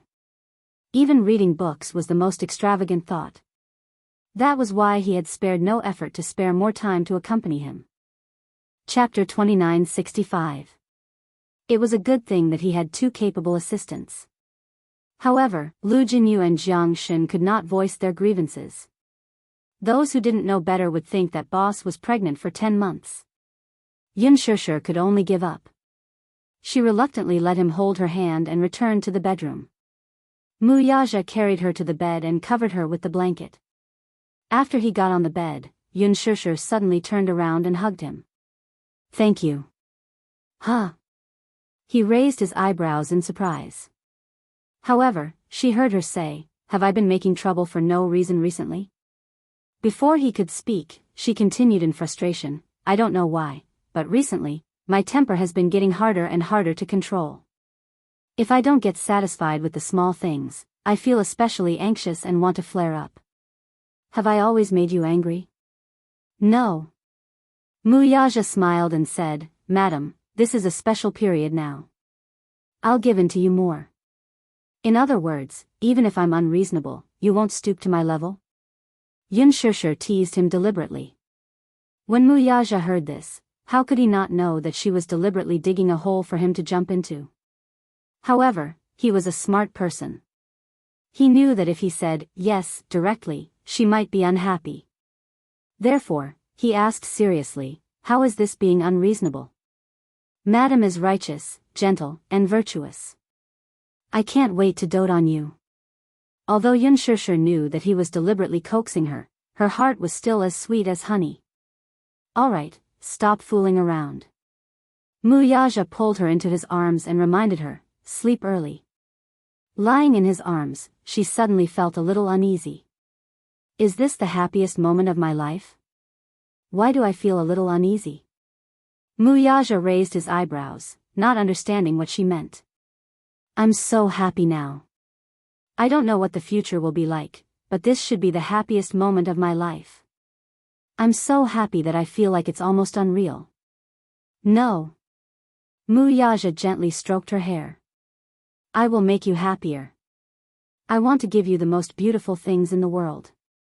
Yunshushu pursed her lips and fell asleep peacefully on his chest. Not long after, he began to snore softly. Sleeping so soon? He didn't know whether to laugh or cry. He rubbed her face. Pig. Thus, with her in his arms, he fell asleep contentedly. However, not long after, Yunshushu's resentment towards the ice cream came again. The weather was getting hotter. Hua Jin seemed to be deliberately provoking hatred. He wholesale a large batch of ice cream, Haagen-Dazs, Baxi, Cornetto, and all kinds of other ice creams. Yu returned home and opened the fridge. When she saw the fridge full of ice cream, she broke out in a cold sweat. She couldn't help but wonder if this Hua Jin did it on purpose. Did he deliberately use ice cream to attract hatred? Didn't he know that Mommy had been complaining for a long time because she couldn't eat ice cream? What a huge grudge. Life is hard, so don't expose it, okay? Mommy is already having a hard time. However, Hua Jin said that the weather was getting hotter. If they went out to buy ice cream every day, they would be melted by the sun just by walking. It was better to do it all at once. Yu felt that it made sense. Every afternoon, Hua Jin and the two little munchkins would sit at the entrance of the back garden, eating ice cream and chatting. Yunshushu sat at the side, hugging Liang Baikai, her face full of resentment. Chapter 2966. Mommy, just be good. Yu muttered, bear with it for a while and you'll have a bright future. Can't I just have one bite? Not even one bite. Daddy will beat me up. Yu snorted. Xiao Yichen covered his mouth as he snickered, he might even punish you with the crime of murdering the little princess. Yu nodded in agreement. Yunshushu stood up angrily and walked slowly in their direction. When Hua Jin saw this, he immediately reached out to help her up. Sister, be careful, Yunshushu flung his hand away angrily and said speechlessly, don't touch me. I'm not your sister. Hua Jin, who was innocently implicated, cried helplessly, why am I implicated as well? Yu didn't know whether to laugh or cry as she said, how is this being implicated? You're the real source of all evil. What do you mean by that? Hua Jin pointed at himself, wanting to cry but having no tears. How am I the source of all evil? Yu said, if you hadn't seduced Mommy on purpose, Mommy wouldn't have been so greedy. A pot floated down from the sky. It hit Hua Jin hard on the head. Hua Jin hugged the pot and said pitifully, all right. My pot. It's just pregnancy. It's not my first time.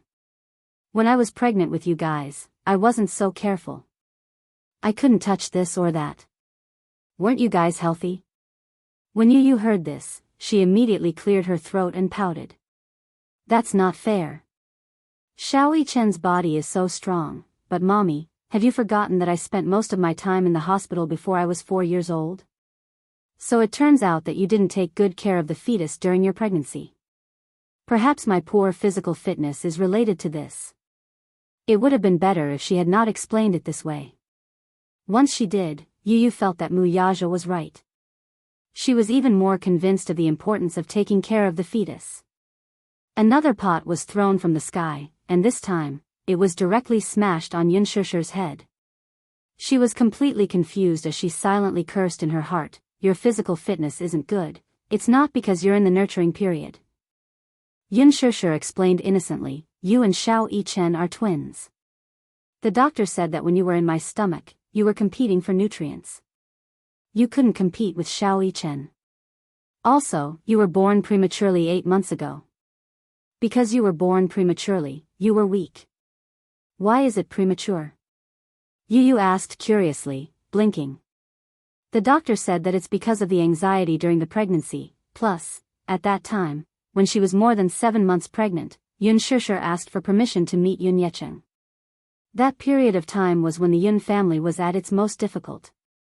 However, even though they had been meeting, Yun Yecheng was very extreme about her surrogacy. He was once so proud. How could he watch his beloved daughter use her body as the price to repay the Yun family's debt? This debt to the loan sharks might be cleared in an instant.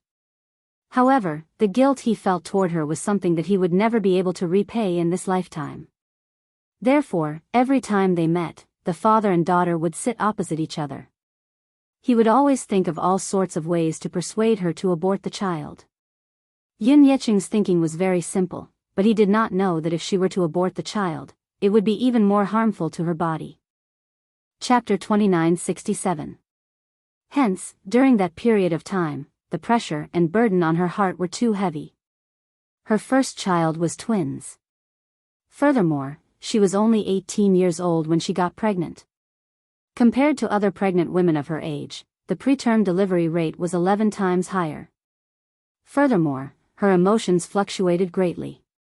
One morning, when she woke up, she had just gotten out of bed and walked a few steps when she felt something strange in her body. On the way back to school, in the car, she suddenly felt a warm liquid sliding down her thighs. It turned out that her amniotic fluid had broken. As there was still a long way to go before the due date, no one had expected the sudden premature birth. She was then rushed to the hospital. Fortunately, her life was saved. Hua Jin suddenly mumbled, "If it's just a little bit, it shouldn't be a problem, right?" "No way." Yu insisted. "If anything happens to mommy, daddy will tear you to pieces." Hua Jin swallowed his saliva in horror. So brutal, of course.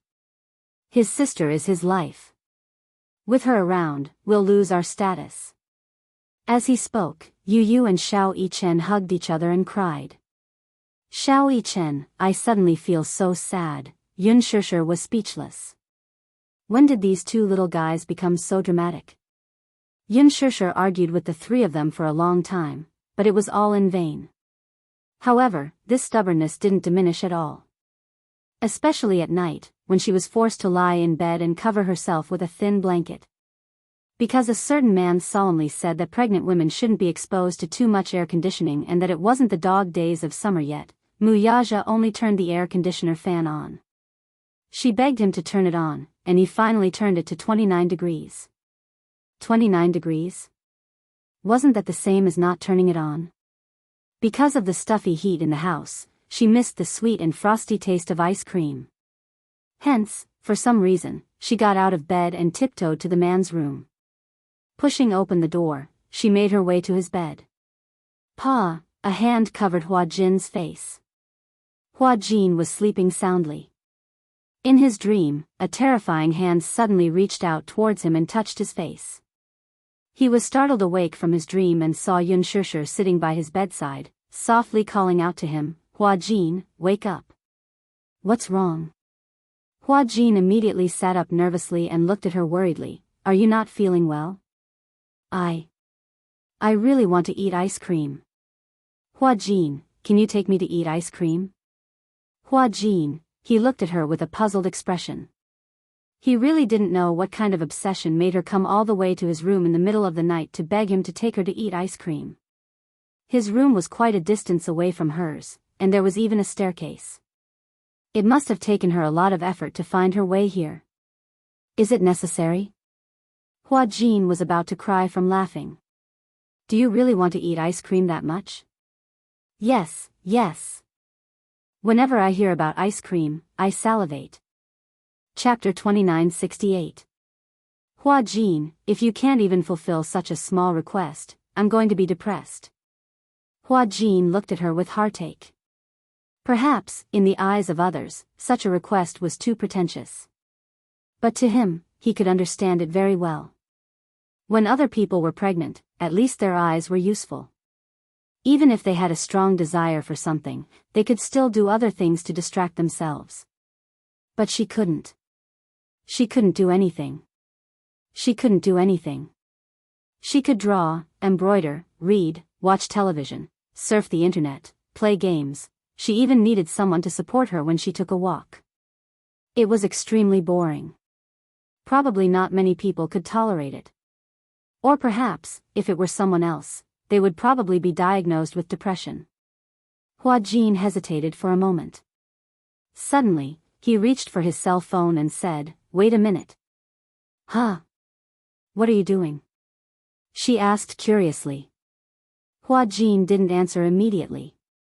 She could only hear the sound of web pages being switched on his cell phone. A few minutes later, Hua Jin put down his cell phone and said to her, "I did some research just now. It said that if it's just a little, it's okay to eat something cold once in a while. Moreover, the weather is hot now, so it's not a big taboo." Hua Jin snapped his fingers and said, "Just the right amount." "Yes, just the right amount. Right? I was right, wasn't I?" Yun Shishir said agitatedly, "They said that pregnant women shouldn't be in front of the computer for too long because there will be radiation. But in reality? When I used to work, many of my colleagues were pregnant, but I didn't see any of them quit their jobs. She only went back on maternity leave to prepare for labor when she was about to give birth. The little ones that she gave birth to are all healthy. But there's no more ice cream at home." Hua Jin looked at her expression and said carefully, "Yu Yu and Xiao Yichen have eaten it all. Why are these two little guys eating so fiercely?" she muttered. Hua Jin looked at her and laughed. Okay, stop muttering. I'll take you to find ice cream now, okay?" "Okay. Then, change your clothes." "All right." Hua Jin held her hand and led her to the cloakroom. He took all the clothes for her, closed the door, and let her change. He was wearing home clothes, so it didn't matter if he didn't change.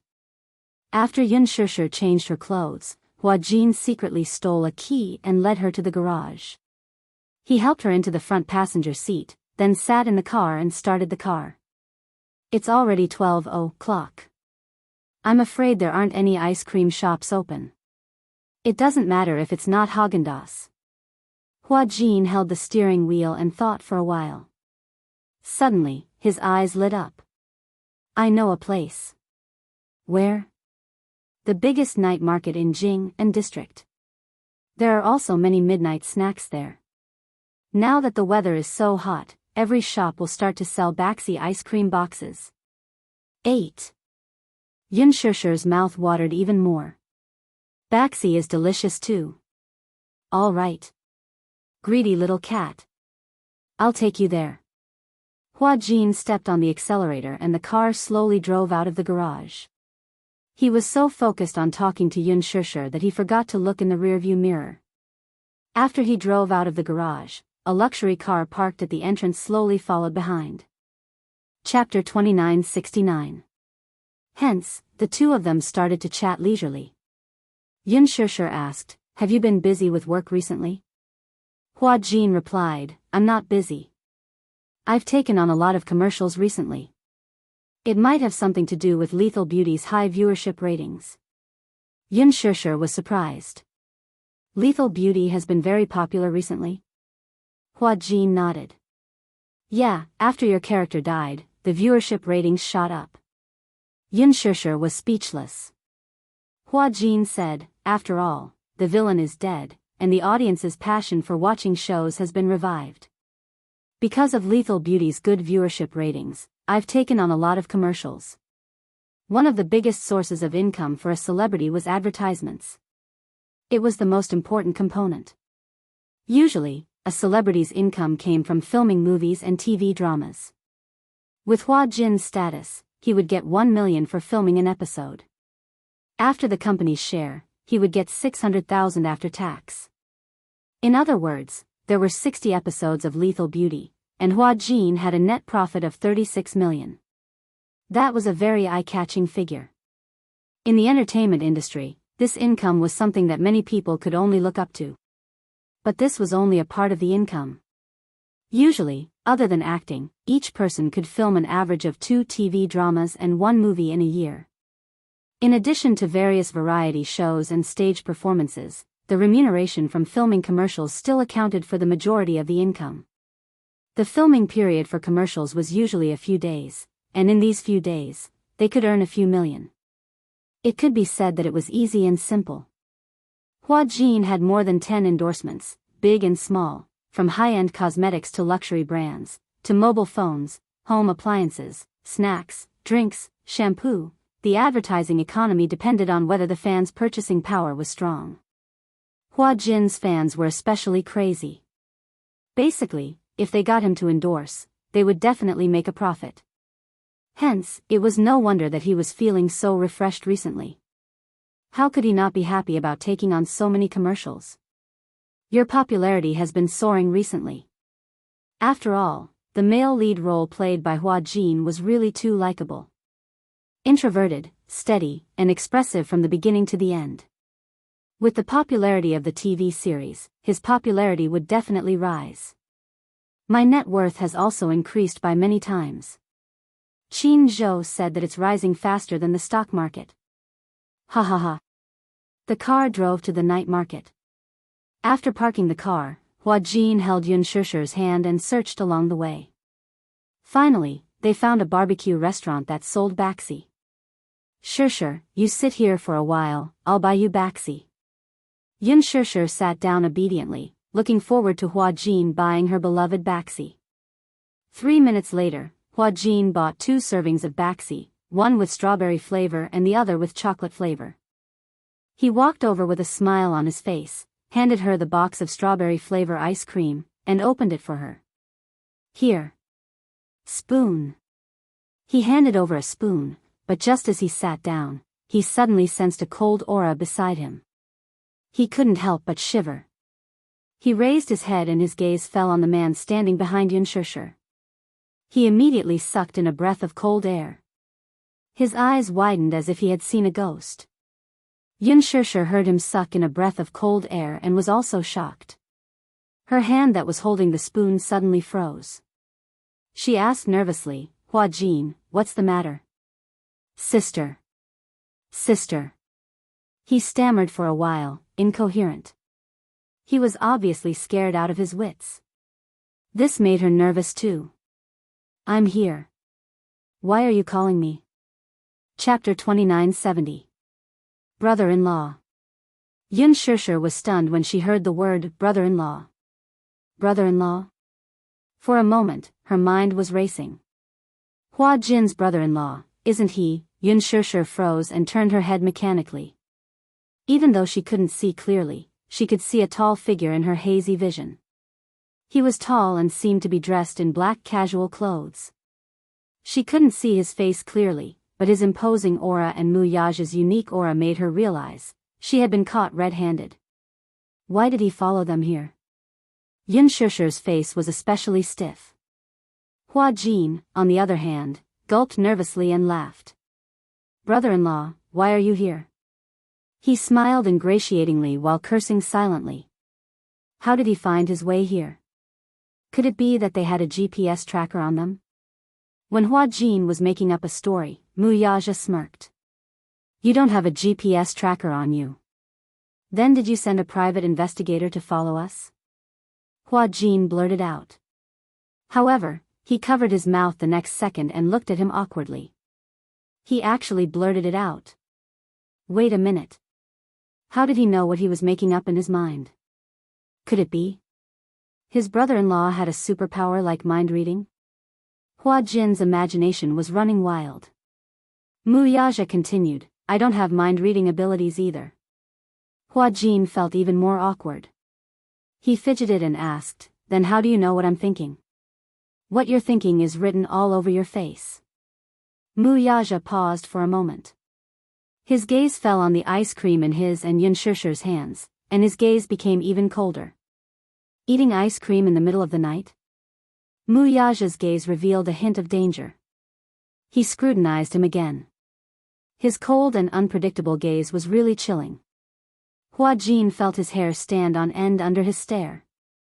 Just as he was about to explain himself, Yun Shusher sat up properly and said with a smile, Hua Jin said that he suddenly wanted to eat ice cream, so I accompanied him here. She smashed the big wok on Hua Jin's head. Hua Jin? What? He was betrayed just like that? Hua Jin was trembling in fear. Hearing this, Mu Yaja's meaningful gaze landed on him. Startled, he was about to clear his name from the suspicion, when Mu Yaja interrupted him. But unexpectedly, Yun Shishir seemed to know what he was going to explain. She reached her hand under the table and pinched Hua Jin's thigh. Hua Jin shuddered as his eyes turned red from the pain. He subconsciously blurted out, "Yes, sister is right." Only then did Yun Shishir let go. She looked uneasy. Hua Jin was in so much pain that he was about to cry. He immediately used his palm to caress the area where she had pinched him just now. Tears were streaming down his face. He felt bitter inside, but he didn't say it out loud. Muyaja obviously saw Yun Shishir's little action, but he deliberately didn't expose her. His gaze was unfathomable as he smiled slightly. "Oh." Hua Jin smiled. "I don't know why, but when I woke up in the middle of the night, I really wanted to eat ice cream. But it was too boring to eat it alone, so I dragged her along to accompany me." "So," Muyaja glanced at him coldly.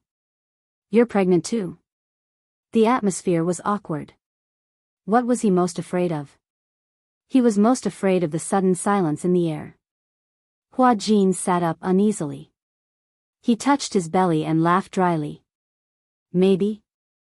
"Ha ha ha. Brother-in-law, your cold joke is so cold." Chapter 2971. "Don't stare at me like that anymore, okay? Please, please. I'm also very innocent." Hua Jin chanted the great compassion mantra in his heart as he stood in the middle of Muyaja's freezing ray. Yun Shishir teased, "I don't know why, but Hua Jin suddenly had a craving and wanted to eat baxi. I thought that since I couldn't sleep, would accompany him to look for food." Haha. Muyaja also sneered, "Ah." Yun Shishir was speechless. Hua Jin was speechless. The two of them were silently pleading in their hearts. "You'd better not laugh. Crying is better than laughing." Yun Shishir felt extremely guilty. However, she heard Muyaja actually sit down beside her and turn to look at Hua Jin. He propped his chin up lazily and looked at him like a loving elder looking at a junior. Hua Jin became even more uneasy. "Brother-in-law, what's the matter?" He looked at him and his tone became strangely gentle. "Do you like ice cream that much?" Even though it was such a gentle tone, it was extremely cold when it fell on his ears. He felt that there was a hidden meaning in his gaze and words. Hua Jin couldn't help but shudder. He braced himself and nodded. "Yes. All right then." Muyaja suddenly stood up and left his seat.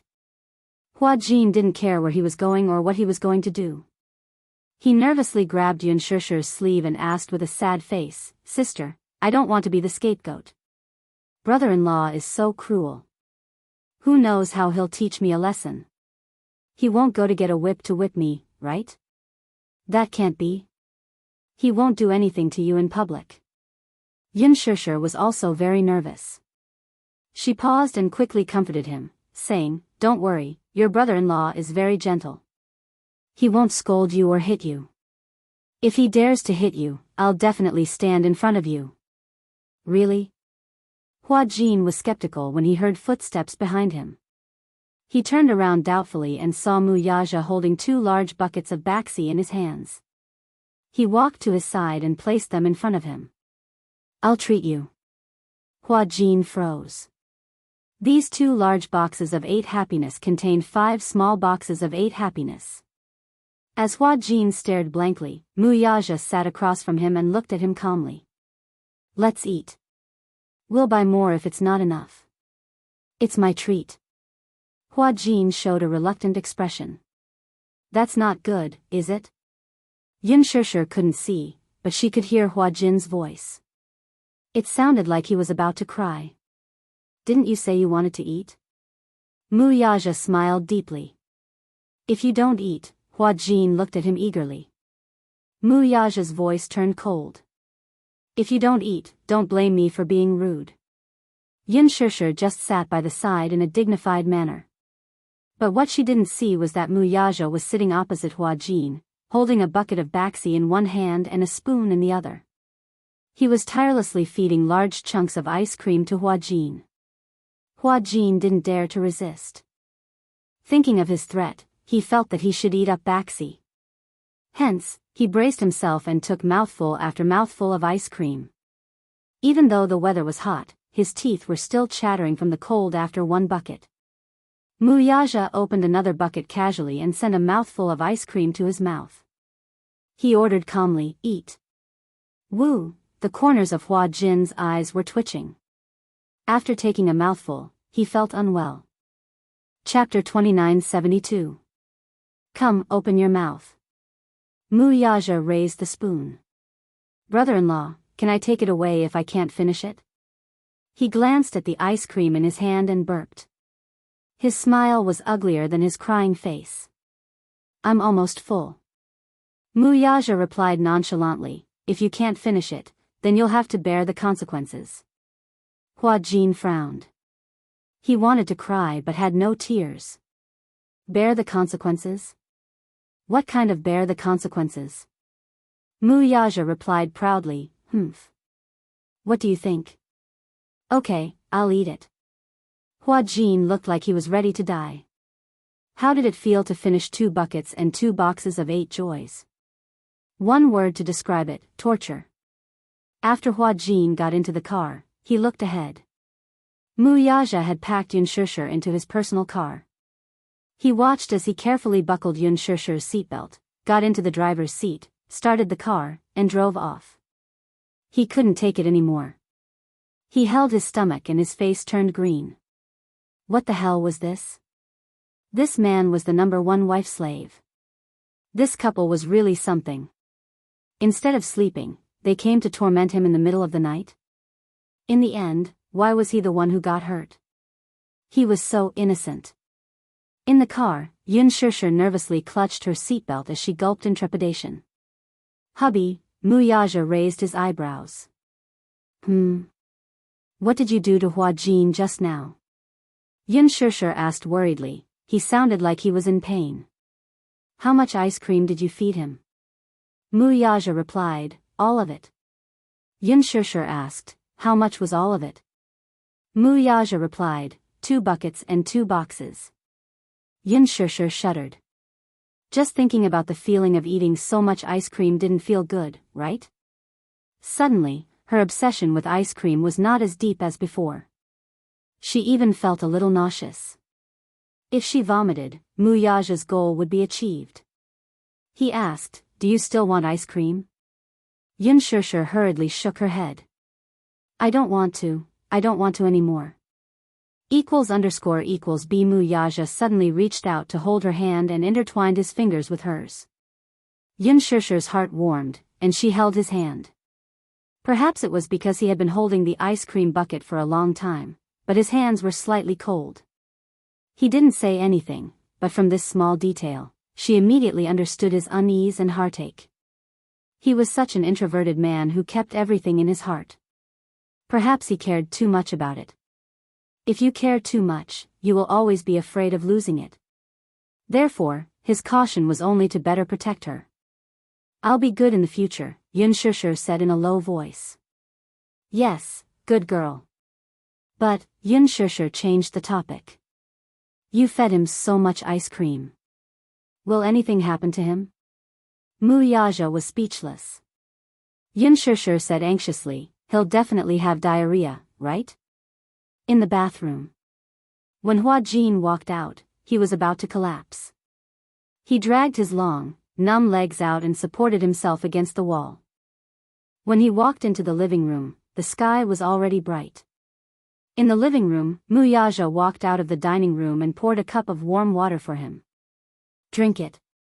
Hua Jin took the water and leaned against the wall, looking resentful. I think I'm about to collapse. Muyaja raised his eyebrows.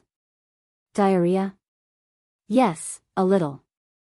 Muyaja returned to the room and took out a box of stomach medicine for him. Eat this. Chapter 2973. After this experience, Yun Shishir became more well-behaved. At least, she had learned her lesson. However, the days of nurturing the fetus were still boring. Yu found some radio dramas, musicals, and even crosstalk for her to pass the time. Life was peaceful and comfortable. Chief, did you know? The Mu group recently released news of their wedding. Mu Yanqing is getting married to Song Enya soon. In the office, Lu Jinyu walked to Mu Yaja's desk and handed him a red announcement. He had gotten it from a media friend. It was said that Mu Yanqing and Song Enya's wedding would be held at 100 banquets. Furthermore, they had also invited celebrities from all walks of life and more than 100 media outlets. It seemed that they were determined to make this wedding a grand and dignified one. Mu Yaja took the invitation and glanced at it expressionlessly. On the invitation was Song Enya and Mu Yanqing's wedding photo. The time and location were also written. He took a closer look. Although it was called a wedding photo, it was more accurate to say that this was not a traditional wedding photo. Song Enya was wearing a wedding dress and holding Mu Yanqing's arm. Mu Yanqing was wearing a suit. The two of them stood in front of a white background and posed for a photo. Oh. Lu Jinyu smiled. Chief, are you going? Mu Yaja glanced at him. Why should I go? To watch the show. It's boring. How can it be boring? The Mu group and the Song family have been advocating that this wedding must be grand and dignified. At the very least, we should go and see how grand the Mu family can be so that Chief can refer to it. You and sister-in-law haven't held a wedding yet, right? We can't let our pomp and circumstance fall short. Mu Yaja smiled playfully. Pomp and circumstance? A wedding isn't just about pomp and circumstance. More importantly, it has to be memorable. They had to be sincere. Jiang Shen sat at the side and snorted. The reason why the Mu group is spending so much money this time is because they want to use this wedding to revitalize the Mu group's reputation. Just like a destitute aristocrat who is so poor that he has to empty his family's fortune, he has to resort to all means to pretend to be a noble. Lu Jinyu snapped his fingers and said, to put it simply, it's just posturing. Jiang Shen said, bingo. Mu Yaja frowned. Although the Mu group is in dire straits, a starving camel is still bigger than a horse. After all, its power is still stable. Don't let your guard down. Lu Jinyu said, boss, aren't you bent on monopolizing the Mu Corporation's medical industry? Yes. Jiang Shen analyzed, however, if we forcibly acquire the medical industry under Mu Group, we will definitely suffer a great loss. The Mu Group was now very close to this industry. Although Mu Yanqing was now the head of the Mu Group in name, the real power in the family was still in the hands of Mu Linfeng. If not for Mu Linfeng's hard work, what can Mu Yanqing achieve? Lu Jinyu said, that old fox Mu Linfeng is not a simple character. He's not easy to deal with. However, given Mu Yanqing's half-baked personality, when Mu Linfeng really collapsed, the Mu family's throne would also crumble in an instant. He won't be able to stay in that position for long. All these years, Mu Linfeng's health doesn't seem to be improving. In such a situation, we can play many cards. Chapter 2974. Jiang Shen took a sip of tea and said casually, however, Mu Linfeng is headstrong and self-opinionated. He can't keep people around at all. Otherwise, Chief wouldn't have taken so many talents away from the Mu group so easily. Are you done with your work? Mu Yaja interrupted. Lu Jinyu and Jiang Shen looked at each other and immediately stood up to head to their offices. Mu Yaja glanced at the wedding invitation again and threw it into the trash can. Ming City's villa. Meng Qingxue was sitting on the sofa with a wedding invitation in her hand. She flipped open a page and saw a wedding photo of Mu Yanqing and Song Enya on it. She felt that it was an eyesore. Mu Yanqing and Song Enya's wedding was imminent. She had questioned Mu Yanqing more than once, not understanding why he wanted to marry Song Enya. However, Mu Yanqing smiled and said, Enya, don't worry. This time, I won't let you down. Then how do you explain this wedding invitation? Mu Yanqing only said, you'll understand when the time comes. Meng Qingxue was baffled by his words, but she still chose to believe him without hesitation. She hoped that he would not disappoint her this time. It was not that she was too blind, but she had seen every change in Mu Yanqing. Ever since they returned to the capital from Yen City, Mu Yanqing had spent almost every night with her. He said that he would arrange for her to stay in a villa to recuperate, so he arranged a private villa for her to recuperate. He also assigned 5 servants and a nanny to take care of her daily needs. Meng Qingxue followed his instructions and focused on recuperating. She was well taken care of. In the past 2 months, she had unknowingly gained 5 kilograms of weight. It was rare for her to gain weight. No matter how much she ate, it was difficult for her to gain half a kilogram of weight. It was clear how well she was taken care of. Not only that, he was afraid that she would be lonely. Occasionally, when he was free, he would bring her around the park, the lakeside, and even drove her to interesting places for a road trip. Perhaps it was because he had almost lost her, but compared to his past indifference toward her, Mu Yanqing cherished her even more now. It turned out that the feeling of being cherished was so blissful. Meng Qingxue originally told herself that if she loved him, half of his love was enough. She shouldn't love him too deeply. She shouldn't love him more than he did. Otherwise, she would be the one suffering. However, being wrapped in such tenderness, she seemed to have fallen into it once again. Mu Yanqing would accompany her to every prenatal checkup without exception. That morning, Mu Yanqing specially applied for leave for the usual prenatal checkup. He did not attend the meeting in the morning and drove her to the hospital. Sitting in the car, Meng Qingxue said a little embarrassedly, "You always take time off to accompany me for prenatal checkups. Won't anyone criticize you?" Mu Yanchen replied, "I'll be worried if someone else comes with you." Meng Qingxue's heart warmed when she heard this. The corners of her lips curled up as fireworks seemed to explode in her heart. When they arrived at the hospital, Mu Yanqing helped her out of the car and into the gynecology department. After accompanying her through various checkups, he helped her to a chair and said to her, "I'll line up to get the report. Wait for me here." "Okay." Mu Yanqing smiled and handed her the mineral water he had bought before turning to line up. Chapter 2975. Meng Qingxue sat quietly at the same spot and waited. She was bored, so she took out the half-finished cloth shoes from her bag. When she was pregnant, she had nothing to do at home, so she learned how to do handicrafts. From the child's knitted shirt to the cloth shoes, she thought that the clothes she knitted would look better on the child, so she wanted to do everything herself. Anyway, she had nothing to do. She was usually busy with these handicrafts, so she enjoyed it. Halfway through her knitting, she suddenly heard a woman gritting her teeth behind her. Meng Qingxue. Meng Qingxue turned her head when she heard someone calling her name, only to meet Song Enya's gaze by chance. As the saying goes, enemies meet on a narrow road. This was probably it. Meng Qingxue did not expect that Song Enya would come to the same hospital as her for a prenatal checkup on this day. However, unlike her, Song Enya was accompanied by Jiang Qimeng. Jiang Qimeng also went to line up to receive the report, leaving Song Enya sitting on the stool and waiting. Song Enya was furious when she saw her. She did not even need to think about who was accompanying this woman for a prenatal checkup. When she thought of how Mu Yanqing was accompanying and taking good care of her, what about herself? She could only let Jiang Qimeng accompany her for a prenatal checkup. She was alone, and her heart was filled with hatred.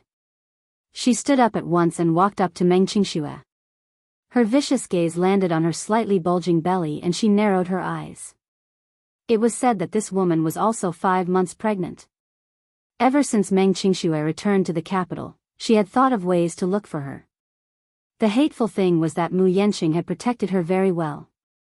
No matter how much she asked, she could not find out where she had gone. She only knew that Mu Yanqing had been accompanying her and taking care of her. He was with her every night. Just this matter alone was enough to make her feel especially unbalanced in her heart. On what basis? She was his fiancée. Even if there were no feelings, she was pregnant with his flesh and blood.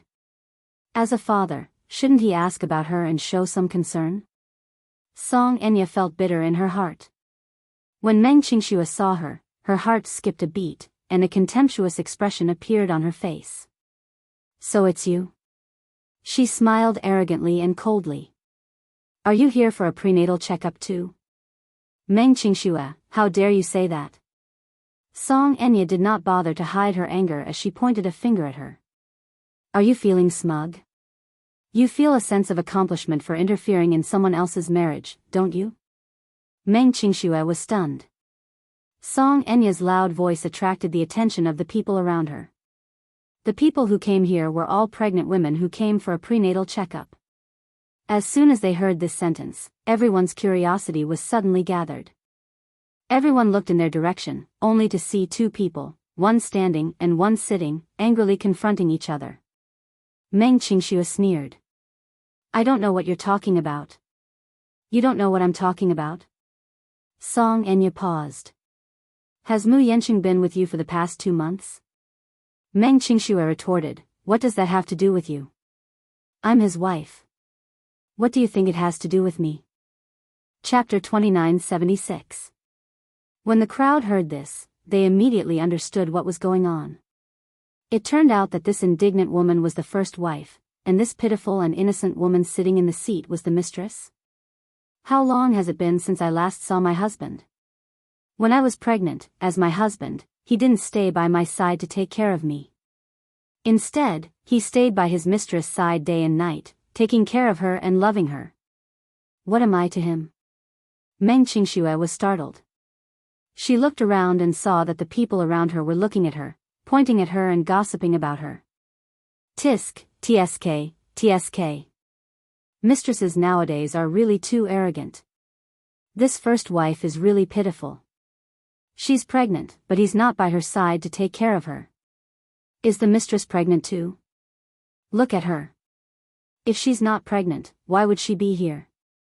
She's probably here for a prenatal checkup. Looking at her belly, she should be 5 months pregnant. The mistress and the first wife are both pregnant? How rare. How much of a scumbag is this man? He actually made his wife and mistress pregnant at the same time. It's too disgusting. She bit her lower lip hard and glared at the missy furiously. This woman was really vicious. She actually wanted to use public opinion to criticize and suppress her. Song Enya continued, you guys don't know, right? My husband and I are getting married next month, but this woman is obviously trying to disgust me. I don't know what methods she used to keep my husband by her side. She must have whispered something into my husband's ear. It's been 2 months. My husband has never asked me a single question, nor has he ever come to see me or the child. I really don't know what to do. At the end of her sentence, her eyes turned red. She covered her face with her hands and let out a sad sob. When everyone heard this, they were filled with righteous indignation and started insulting her. This woman is really shameless. Why is a mistress so disgusting? I think she's quite pretty. She can have any man she wants. Why does she have to cling on to someone else? Maybe this man is rich. Isn't this the way of the world now? Any man with a little money is easy to become arrogant. He doesn't fall at home, but outside, he's arrogant. Just like the emperors of ancient times. A mistress is despicable, and a husband is even more despicable. It's better not to marry such a man. Song Enya wiped her tears and said, there's nothing we can do even if we regret it. We already have a child. We can't let the child be born without a father, right? Yeah, that's a problem. Some of the older people couldn't stand it. They pointed at Meng Qingxue and said, if you have a conscience, don't cling on to someone else's husband. As for the child in your belly, hurry up and abort it. What's hers is hers. Even if you snatch it away, can you still have a clear conscience? Exactly. She was a good girl, why did she interfere in someone else's marriage? You will suffer retribution for doing this. Meng Qingxue suddenly raised her head and said in a deep voice, I'm not a mistress. Song Enya glared at her. What did you say? I said, Meng Qingxue suddenly stood up and stood face to face with her. I'm not a mistress. You are. When everyone heard this, they were shocked again. This situation could not help but become a little chaotic. Some people could not understand what was going on. Chapter 2977. Meng Qingxue sneered and looked straight at Song Enya as she said word by word, Song Enya, you're the third party who came between Yanqing and me. What did you say? Isn't that so? Meng Qingxue said coldly, I was the one who got together with Yanqing in the beginning. What about you? Yes. I admit that you're going to marry him, but don't think that I don't know what tricks you used. Song Enya's face turned pale as she said, don't spout nonsense. Who are you calling a third party? You. Meng Qingxue's eyes were cold as she thought to herself, are we competing in acting? Song Enya, you've been scheming against me all this while. You've been pressuring me step by step and using underhanded means to harm me. You've even threatened my unborn child. You're vicious and merciless, but I won't back down anymore. At the thought of this, Meng Qingxue smiled coldly and straightened her back, giving off a feeling that she would not tolerate any violation or blasphemy. She looked around and said, even if you want to be the righteous ones, you have to get to the bottom of the matter before you blame others. Do you really believe what she said? Do you know how the child in her stomach came about? Before Song Enya could say anything, Meng Qingxue continued, yes, I admit that Yanqing is your fiancé now, but Yanqing originally belonged to me. The person he loves is me, and the child in my stomach is different from the child in your stomach. The child in my stomach was given to me by Yanqing. But the child in your belly was stolen by you. What? Everyone was shocked when they heard this. How could the child in her stomach be stolen? What do you mean?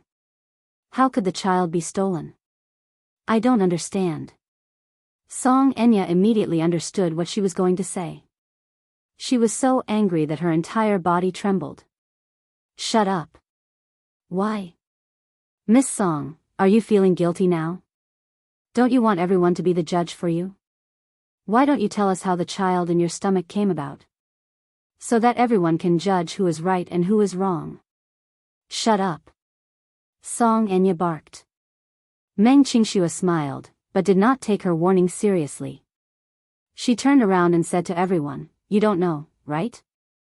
The woman standing before you is the mayor's daughter, Song Enya. Song Enya? Ah. I read in the newspapers that our mayor, Song Jinghua, has a total of 3 children. The second daughter is called Song Enya. I heard that she came from a prestigious school and is highly educated. She also has outstanding looks. So it's the mayor's daughter. Meng Qingxue continued, the child in her belly is a test tube baby conceived through artificial insemination. As for where did this sperm come from? She stole it from the sperm bank.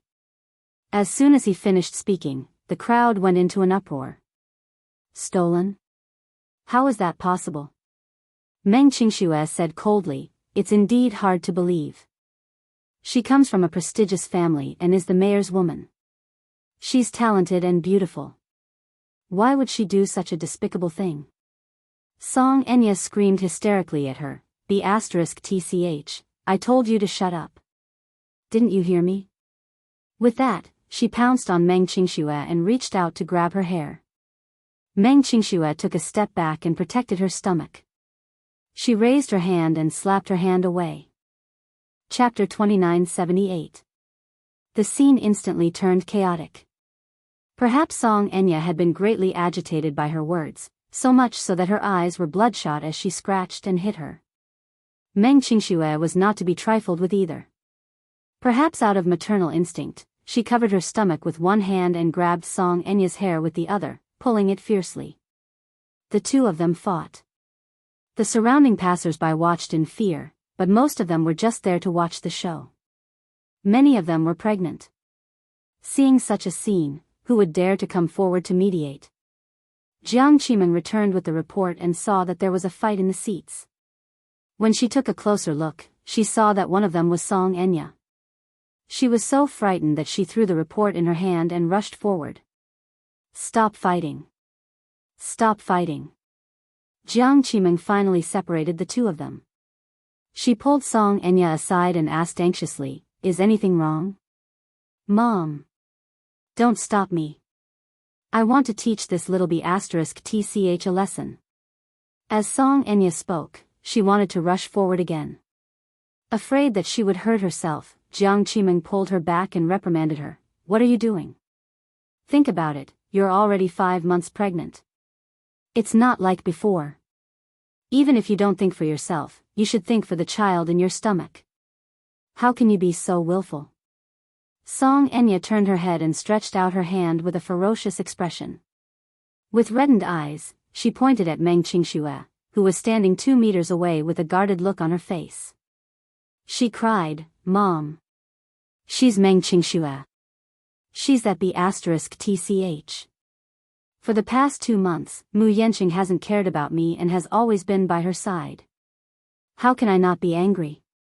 She even said that I'm a third party. Mom, how can I not be angry? Alright, be careful. Don't affect the baby."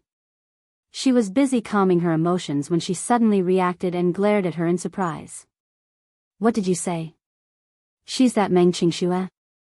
Jiang Qimeng turned her head and stared fixedly at Meng Qingxue. Her gaze was as sharp as a knife as it pierced her. "Are you Meng Qingxue?" Meng Qingxue glanced at the woman. Based on their earlier conversation, she could roughly guess her identity. She was Song Enya's mother. She covered her lower abdomen with one hand and was on full alert. Where is Mu Yanchen?" Jiang Qimeng yelled, "Where is he? His fiancée is already 5 months pregnant, but he doesn't care about her at all. He only cares about you, you B***tch. Meng Qingxue said angrily, "I'm not a bitch. Auntie, please show some respect when you speak. As the mayor's wife, you don't have any manners at all." Jiang Qimeng was stunned. She looked around and saw many people pointing in their direction. Only then did she realize that they were in public, and she indeed had to be careful. Thinking of this, she walked towards Meng Qingxue and said, "Come with me. I have something to talk to you about." Seeing her glaring at her, Meng Qingxue quickly shook her head. "I won't go with you. I want to stay here and wait for Yanchen. I told you to come with us. Did you hear me?" Jiang Qimeng's tone became sharper. "This is our private matter. There's no need to talk about it in public. No matter what, we have to wait until Yanchen comes back, right?" Meng Qingxue was very smart. Chapter 2979. Meng Qingxue knew very well that she was weak and alone. Without Mu Yanqing's protection, she was nothing. Seeing the stalemate, Jiang Qimeng became even angrier. However, she was determined to settle this matter tonight no matter what. Usually, Mu Yanqing hid this little vixen so well that she could not find any clues. Now that they had bumped into each other on a narrow path, how could he let her go? At the thought of this, Jiang Qimeng strode up to Meng Qingxue and grabbed her arm, not allowing her to say anything. "Little B***tch, I'm telling you, no matter what, you have to leave with me today. We have to settle the score between you and Enya." "I'm not leaving. Come with me." Amid the tussle between the two, Mu Yanqing returned with the report in his hand. He caught sight of a group of people surrounding them with Song Enya and Jiang Qimeng standing in the middle. When he saw Jiang Qimeng tugging at Meng Qingxue's arm with all her might, he immediately rushed up and threw Jiang Qimeng aside. He stood in front of Meng Qingxue to protect her and swept a cold glance at them. "What are you doing?" When Song Enya saw him, she was even angrier. When she saw him standing on Meng Qingxue's side without a second thought, she felt even more embarrassed and could not tell right from wrong. "Mu Yanqing, what do you mean by this? Please be clear about who your fiancée is." "It's not her. It's me. The person you're marrying is also me." Song Enya yelled at him at the top of her lungs. "What do you mean by this? What does she mean by this?" When Jiang Qimeng saw him, her attitude softened a little. She sighed and said, "Yanqing, you and Enya are getting married next month. Now that you're circling around this woman, what position do you place Enya in? Back then, I wasn't the one who insisted on marrying your daughter." When Mu Yanqing recalled how the mother-daughter pair had been eyeing Meng Qingxue covetously earlier, he could not help but feel angry. He said coldly, "I clearly don't have any feelings for your daughter. She's the one who wants to marry me. I told her back then that I can marry her, but she has no right to interfere in my private affairs. This is a treaty, and I made it very clear. You're having an affair. Song Enya accused, logically speaking, this shouldn't exist. Mu Yenqing could not help reminding her, Song Enya, we're not married yet. But our wedding is next month. Song Enya fumed. Why? All I want is a loyal marriage and a loving husband, can't I get it? Do you have the right to do that? He paused for a moment before adding, if you don't want this disloyal marriage, you can call it off at any time. I don't mind. Mind? Song Enya looked at him in disbelief.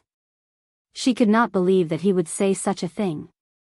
For a moment, countless fragmented scenes flashed through her mind. She had worked so hard to get what she wanted, but in the end, she did not get anything. She had racked her brains to get Muyaja.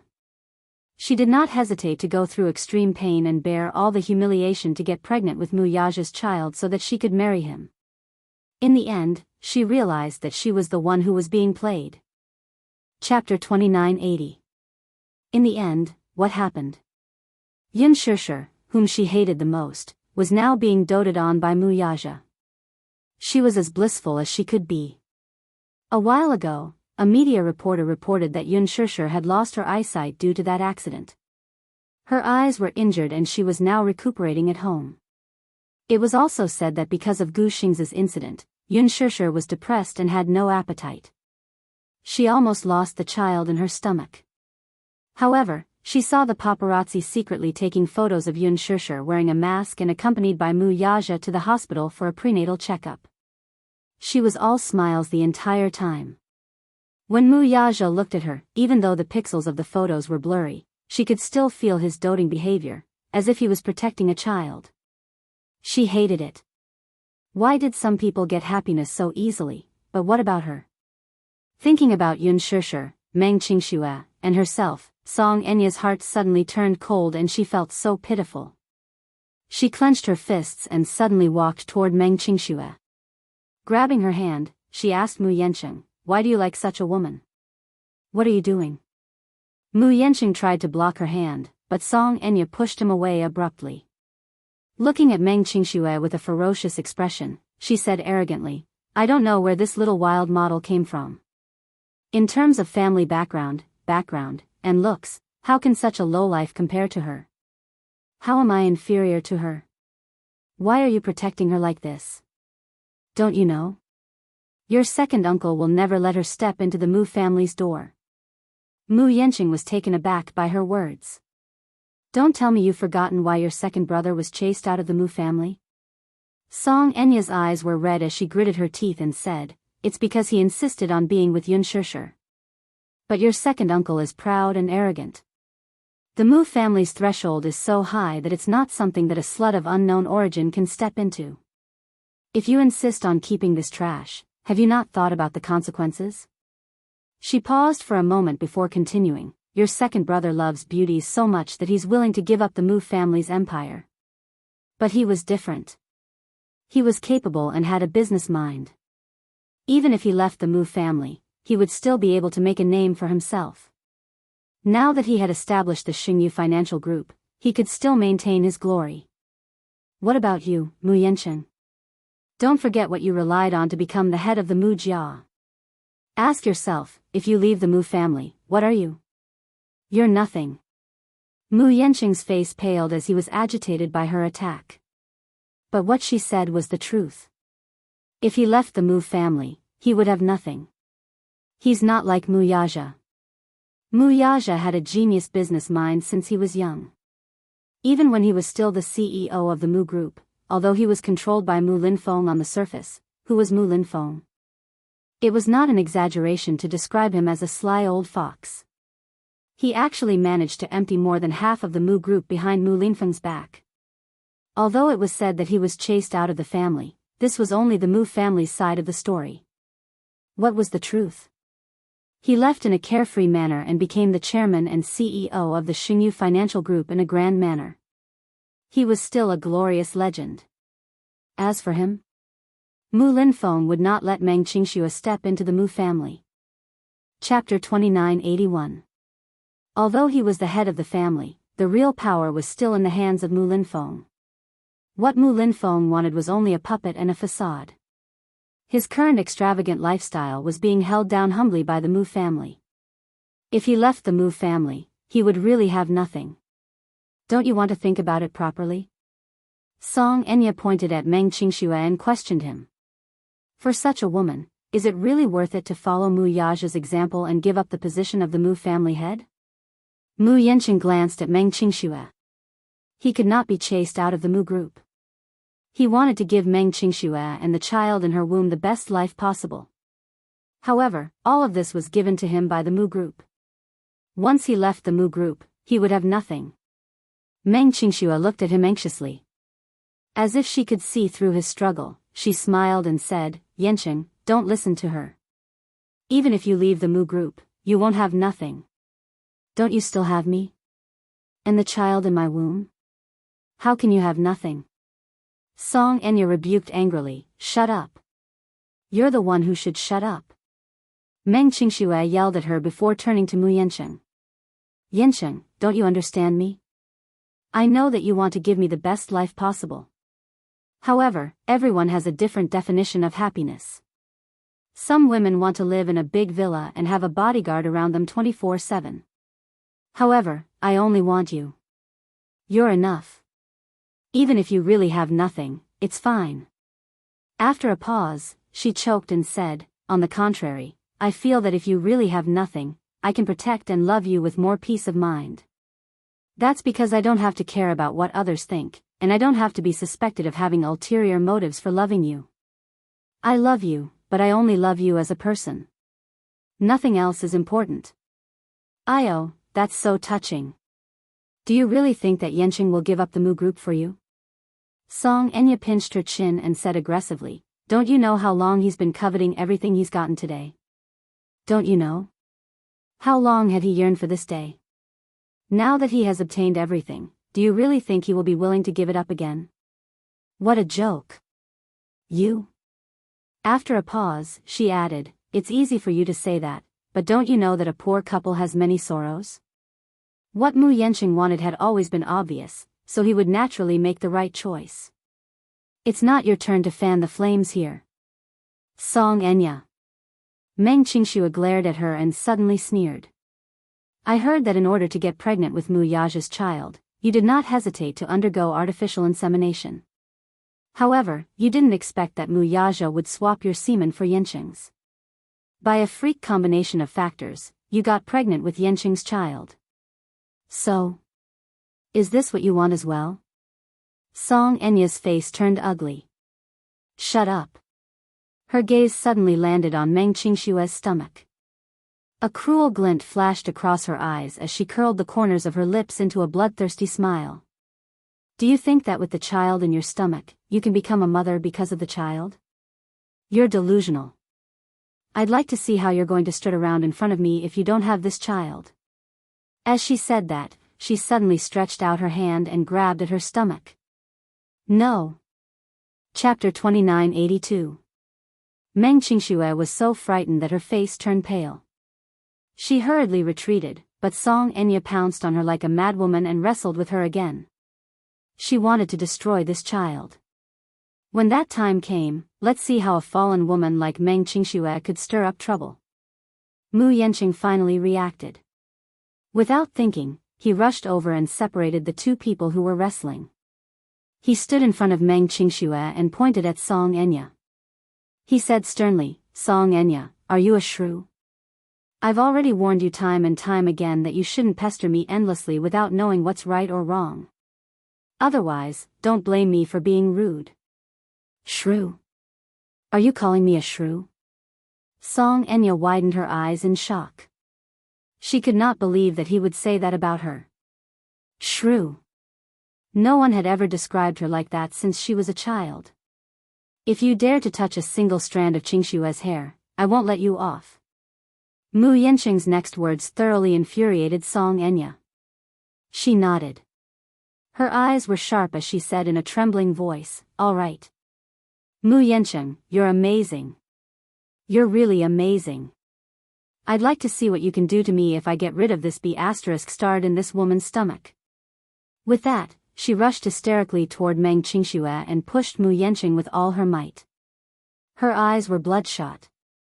Seeing that Meng Qingxue was about to be pushed to the ground, Mu Yanqing was concerned about the child in her stomach. Without thinking too much, he supported Meng Qingxue and pulled her into his arms.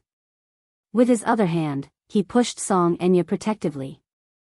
Song Enya put all her strength into her hand, so when Mu Yanqing pushed her, she could not maintain her balance at all and her body leaned back. Mu Yanqing only heard Jiang Qiming scream. The next second, he heard the sound of something falling heavily to the ground. Her bag fell to the ground, and the skincare products and phone inside scattered on the ground. Then, the sound of people gasping could be heard from all around. Meng Qingxue was also taken aback. Mu Yanqing hugged her and followed her line of sight, only to be horrified to see Song Enya lying on the ground. Her contorted features showed how much pain she was in. Jiang Qimeng immediately ran over and helped her up. Concerned, she asked, "Are you all right?" Song Enya's face was ghastly pale as beads of cold sweat broke out on her forehead. Jiang Qimeng flew into a rage out of humiliation. Pointing at Mu Yanqing, she yelled, "Mu Yanqing, are you crazy? Enya is also pregnant with your child. What do you mean by this? You." "Mom," beside her, Song Enya's feeble voice interrupted her helplessly. She clutched Jiang Qimeng's sleeve tightly as she sobbed weakly, "Mom. It hurts," someone screamed, "It's bleeding." Jiang Qimeng looked at her legs in shock, only to see two streams of viscous liquid flowing down her inner thighs slowly. "Enya. Why are you bleeding?" Song Enya's face turned even paler when she heard that she was bleeding. She only felt a sharp pain in her stomach, as if something in her body was falling hard. She followed Jiang Qimeng's gaze and looked down. When she saw the drops of blood on the ground, she was so anxious that she was about to cry. Meng Qingxue was also shocked by this scene, and her face turned ugly. Chapter 2983. Song Enya was afraid and in despair. She was 5 months pregnant, so it was not like she did not have any feelings for the child in her stomach. Furthermore, this was her last bargaining chip and bet. If she lost it, she would not know what to do. "Mu Yanqing, why are you so heartless?" Jiang Qimeng questioned. The people around them immediately said, "Hurry and send her to the emergency room." "Yes." The nurse rushed over when she heard the news and pushed Song Enya to the emergency room. Meng Qingxue's breathing quickened. She grabbed Mu Yanqing's sleeve and asked worriedly, "Will something happen to Song Enya?" "I don't know." Mu Yanqing did not know how to reply to her, because even his mind was in a mess. Meng Qingxue asked cautiously, "What if the child in her stomach can't be saved? Will you be sad?" "No." Mu Yanqing sneered. "That child shouldn't exist. It's her own fault and she deserves it. I didn't want to push her. It's her. I'm afraid that she'll hurt you." As he spoke, his breathing suddenly quickened. Mu Yanqing looked down at his hands. It was these hands that had pushed Song Enya away earlier. If the child really could not be saved, it must be because of him. "But, I didn't push her on purpose." He didn't do it on purpose. He didn't want to hurt her. Meng Qingxue's heart ached. She hugged him tightly and said sadly, "Yanqing, don't think about it. I know, I saw it. You didn't want to hurt her. You were trying to protect me. Don't blame yourself." Mu Yanqing hugged her and closed his eyes weakly. Outside the operating theater, Jiang Qimeng had been sitting for a long time. When Mu Yanqing and Meng Qingxue walked over, she looked up and saw them. She stood up agitatedly and pounced on Meng Qingxue. "It's all your fault. It's all your fault, you little b*tch. The doctor said that the child might not be saved. If it weren't for you, if it weren't for you." As she spoke, she was about to slap Meng Qingxue. Mu Yanqing shielded Meng Qingxue with his body and pushed Jiang Qimeng away. "Auntie, calm down. Please conduct yourself with dignity." Jiang Qimeng's eyes were bloodshot. "Mu Yanqing, are you still going to protect her? If the child doesn't survive, it has nothing to do with her." Mu Yanqing said agitatedly, I'm responsible for this. I'll take responsibility for my own actions. If you have any dissatisfaction, just come at me. Jiang Qimeng nodded and said in a trembling voice, okay. You're a man, you're a responsible man. Why are you going's mother? What if she's lost her child? What? She questioned him as she punched his chest. Just then, the door suddenly opened. Jiang Qimeng turned around anxiously and saw the doctor walking out. She immediately went up to him and asked worriedly, Doctor, how is my daughter? Madam, please calm down a little. Please calm down. I'm really sorry that the child couldn't be saved. I'm sorry. Jiang Qimeng's eyes widened when she heard this. She fell to the ground weakly and could not get up no matter how the nurse tried to help her. Soon, the operating table was pushed out. Song Enya had just finished a curettage. As she was 5 months pregnant, the anesthesia from last night's curettage had slowly worn off. She endured the pain as her face was covered in cold sweat. Chapter 2984. Jiang Qimeng's heart ached as she rushed forward. She held onto the bed and looked at her. How do you feel? Does it hurt a lot? Where's the baby? Song Enya asked in a trembling voice. Is the baby still here? As she spoke, she raised her heavy hand to touch her stomach, only to feel a flat area. Her tears fell uncontrollably. When Meng Qingxue heard this, her face froze for a moment. She felt the man's back stiffen and her heart plummet. In the ward, Song Enya had fallen asleep after being injected with a sedative. Mu Yanqing sat outside the door while Meng Qingxue sat beside him, never leaving his side. He originally wanted to send her home first, but Meng Qingxue said that no matter what, she wanted to be with him and not go anywhere. Mu Yanqing could not do anything about it, so he let her be. When Mu Shumin received the news, he rushed to the hospital. When he reached the door of the ward, he saw Mu Yanqing and Meng Qingxue sitting together with him. He frowned slightly, walked over, and glanced at them coldly. Mu Yanqing did not notice her. His head was lowered, and he seemed to be thinking about something. He did not hear Mu Shumin's footsteps coming over. It was Meng Qingxue who reacted and nudged him gently. He looked up and was surprised to see Mu Shumin. Why are you here? Don't ask me first. As Mu Shumin said this, he glanced at Meng Qingxue from the corner of his eye, seemingly hinting at something. Shouldn't you explain who this is? Auntie, I'll tell you about her later. As Mu Yanqing said this, he stood up and said to Mu Shumin, Song Enya had a miscarriage. A miscarriage? Yes. The child is gone. When Mu Shumin heard this news, his expression changed. Looking at the guilty look on his face, he seemed to have guessed something and asked tentatively, Song Enya's child is gone. Is it related to you? Mu Yanqing took a deep breath. I accidentally pushed her and she fell to the ground. The child was lost. You. Mu Shumin was furious and questioned him, why were you so careless when you knew that she was pregnant? I didn't do it on purpose. She seemed to have gone crazy and pounced on Qingxue. I saw that she was like a shrew, so without thinking, I wanted to push her away. In the end, I didn't control of my strength.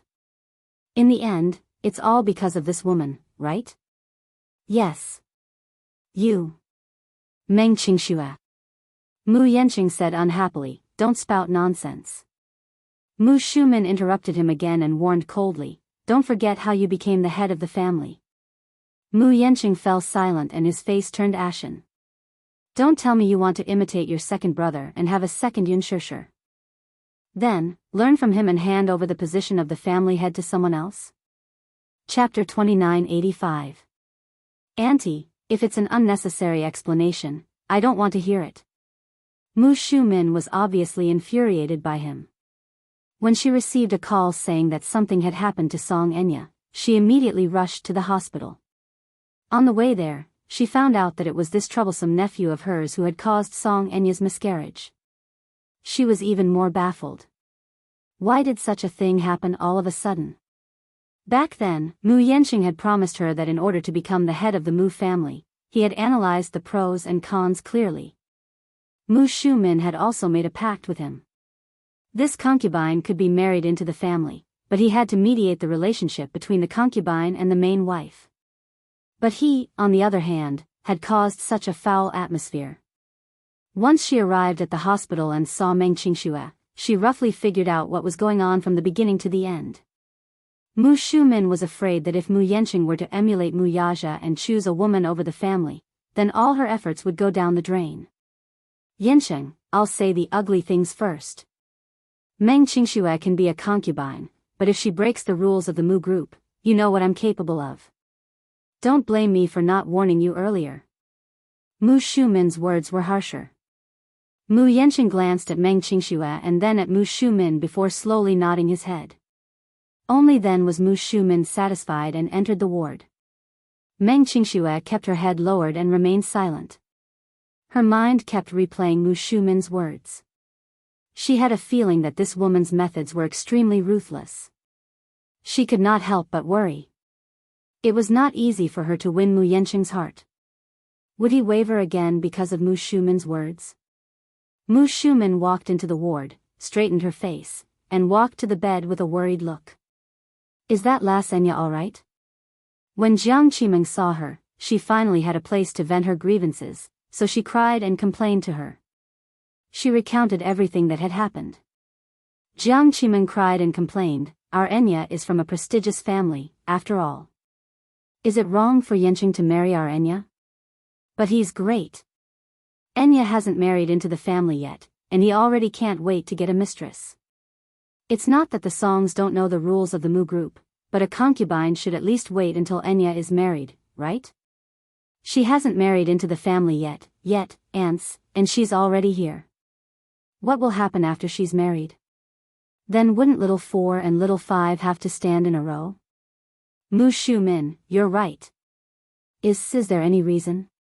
On the surface, Mu Shumin remained calm and expressed her understanding, but in her heart, she thought to herself, this Mu Yanqing marrying Enya might not be aggrieved, but he won't get anything out of it either.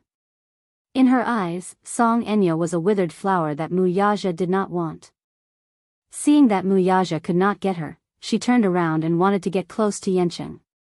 She even felt wronged for Yanqing. How could Jiang Qimeng come here to complain?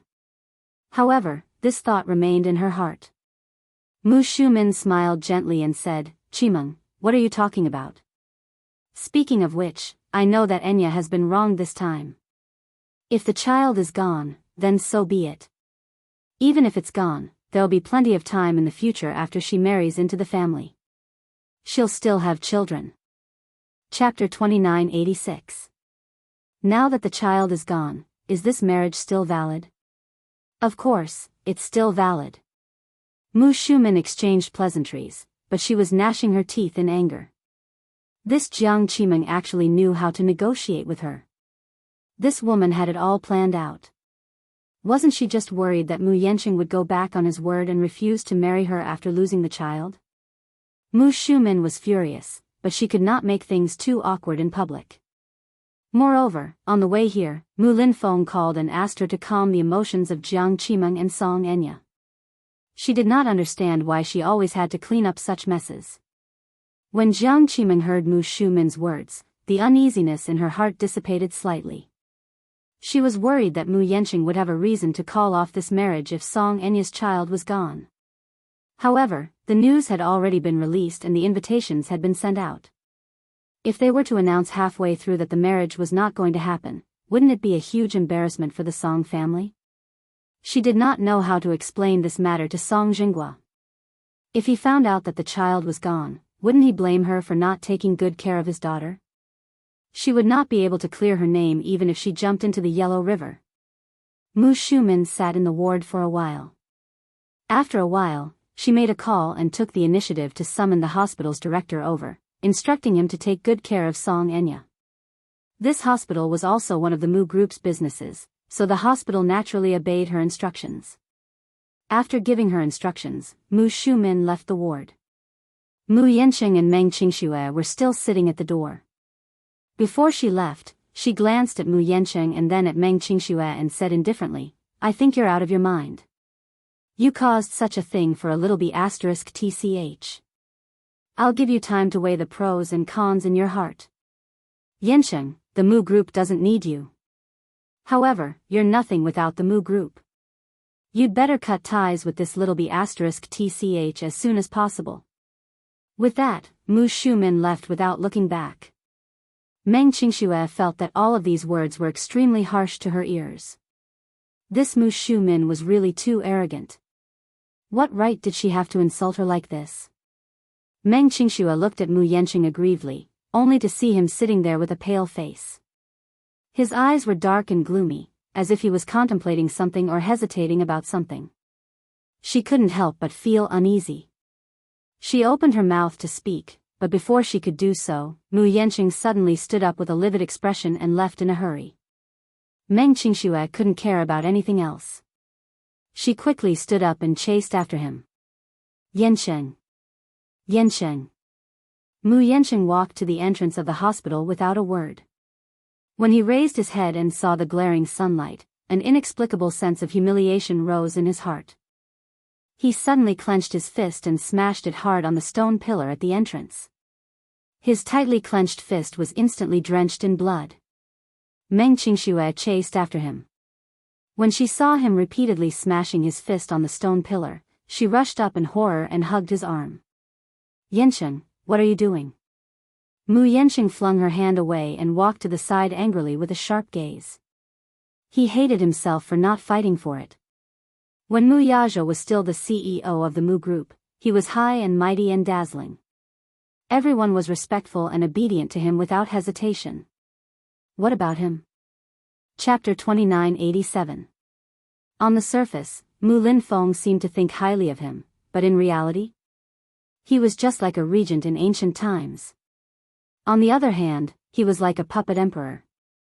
On the surface, he could summon the wind and summon the rain, but he had no real power at all. Unfortunately, he could not leave the Mu Group. Mu Yancheng felt extremely vexed. In particular, Mu Shumin's reprimand earlier made him feel even worse. He was increasingly aware that he was being used. Ever since he took over, the Mu Group's economy had been constantly declining.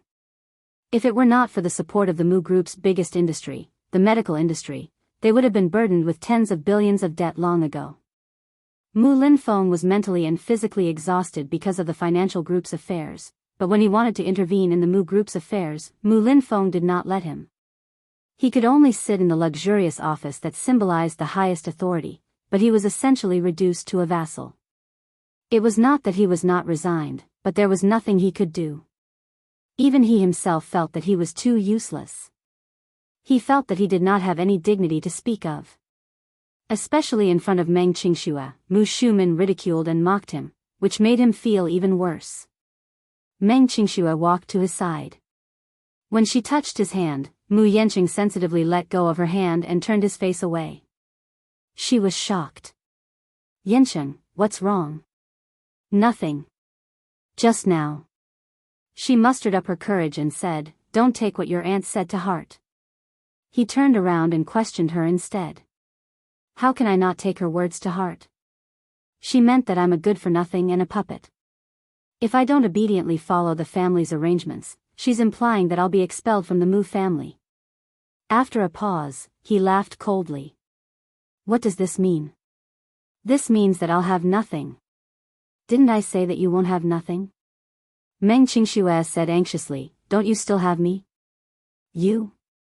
Do you understand what kind of situation it will be to be expelled from the Mu family? Mu Yancheng moved closer to her and enunciated each word clearly. Qingxue, have you ever thought about how it feels to fall from a high place to the bottom of a valley? Meng Qingxue looked at him in a daze and shook her head. That's because you've never stood at the top. That's why you can say certain things so casually. Mu Yancheng paused for a moment before continuing. Falling from such a high place is more than just smashing one's bones into pieces. Everyone will laugh at you, ridicule you, and belittle you. Meng Qingxue was stunned, but she heard him say helplessly, I'm the CEO of Mu Group now. Yes, I don't care about such a status, but once I'm expelled from the Mu family, I'll have nothing. What did this mean? This means that I might not even be able to support myself. No matter how hard I try, I will never be able to catch up to Muyaja. People were different from each other in the first place. Some people were born as noble as the clouds, while others were born as lowly as mud.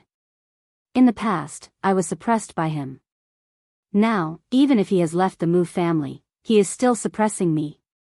His eyes were filled with immense pain. Meng Qingxue felt as if a knife was being twisted in her heart. She could deeply understand his pain. I can accompany you.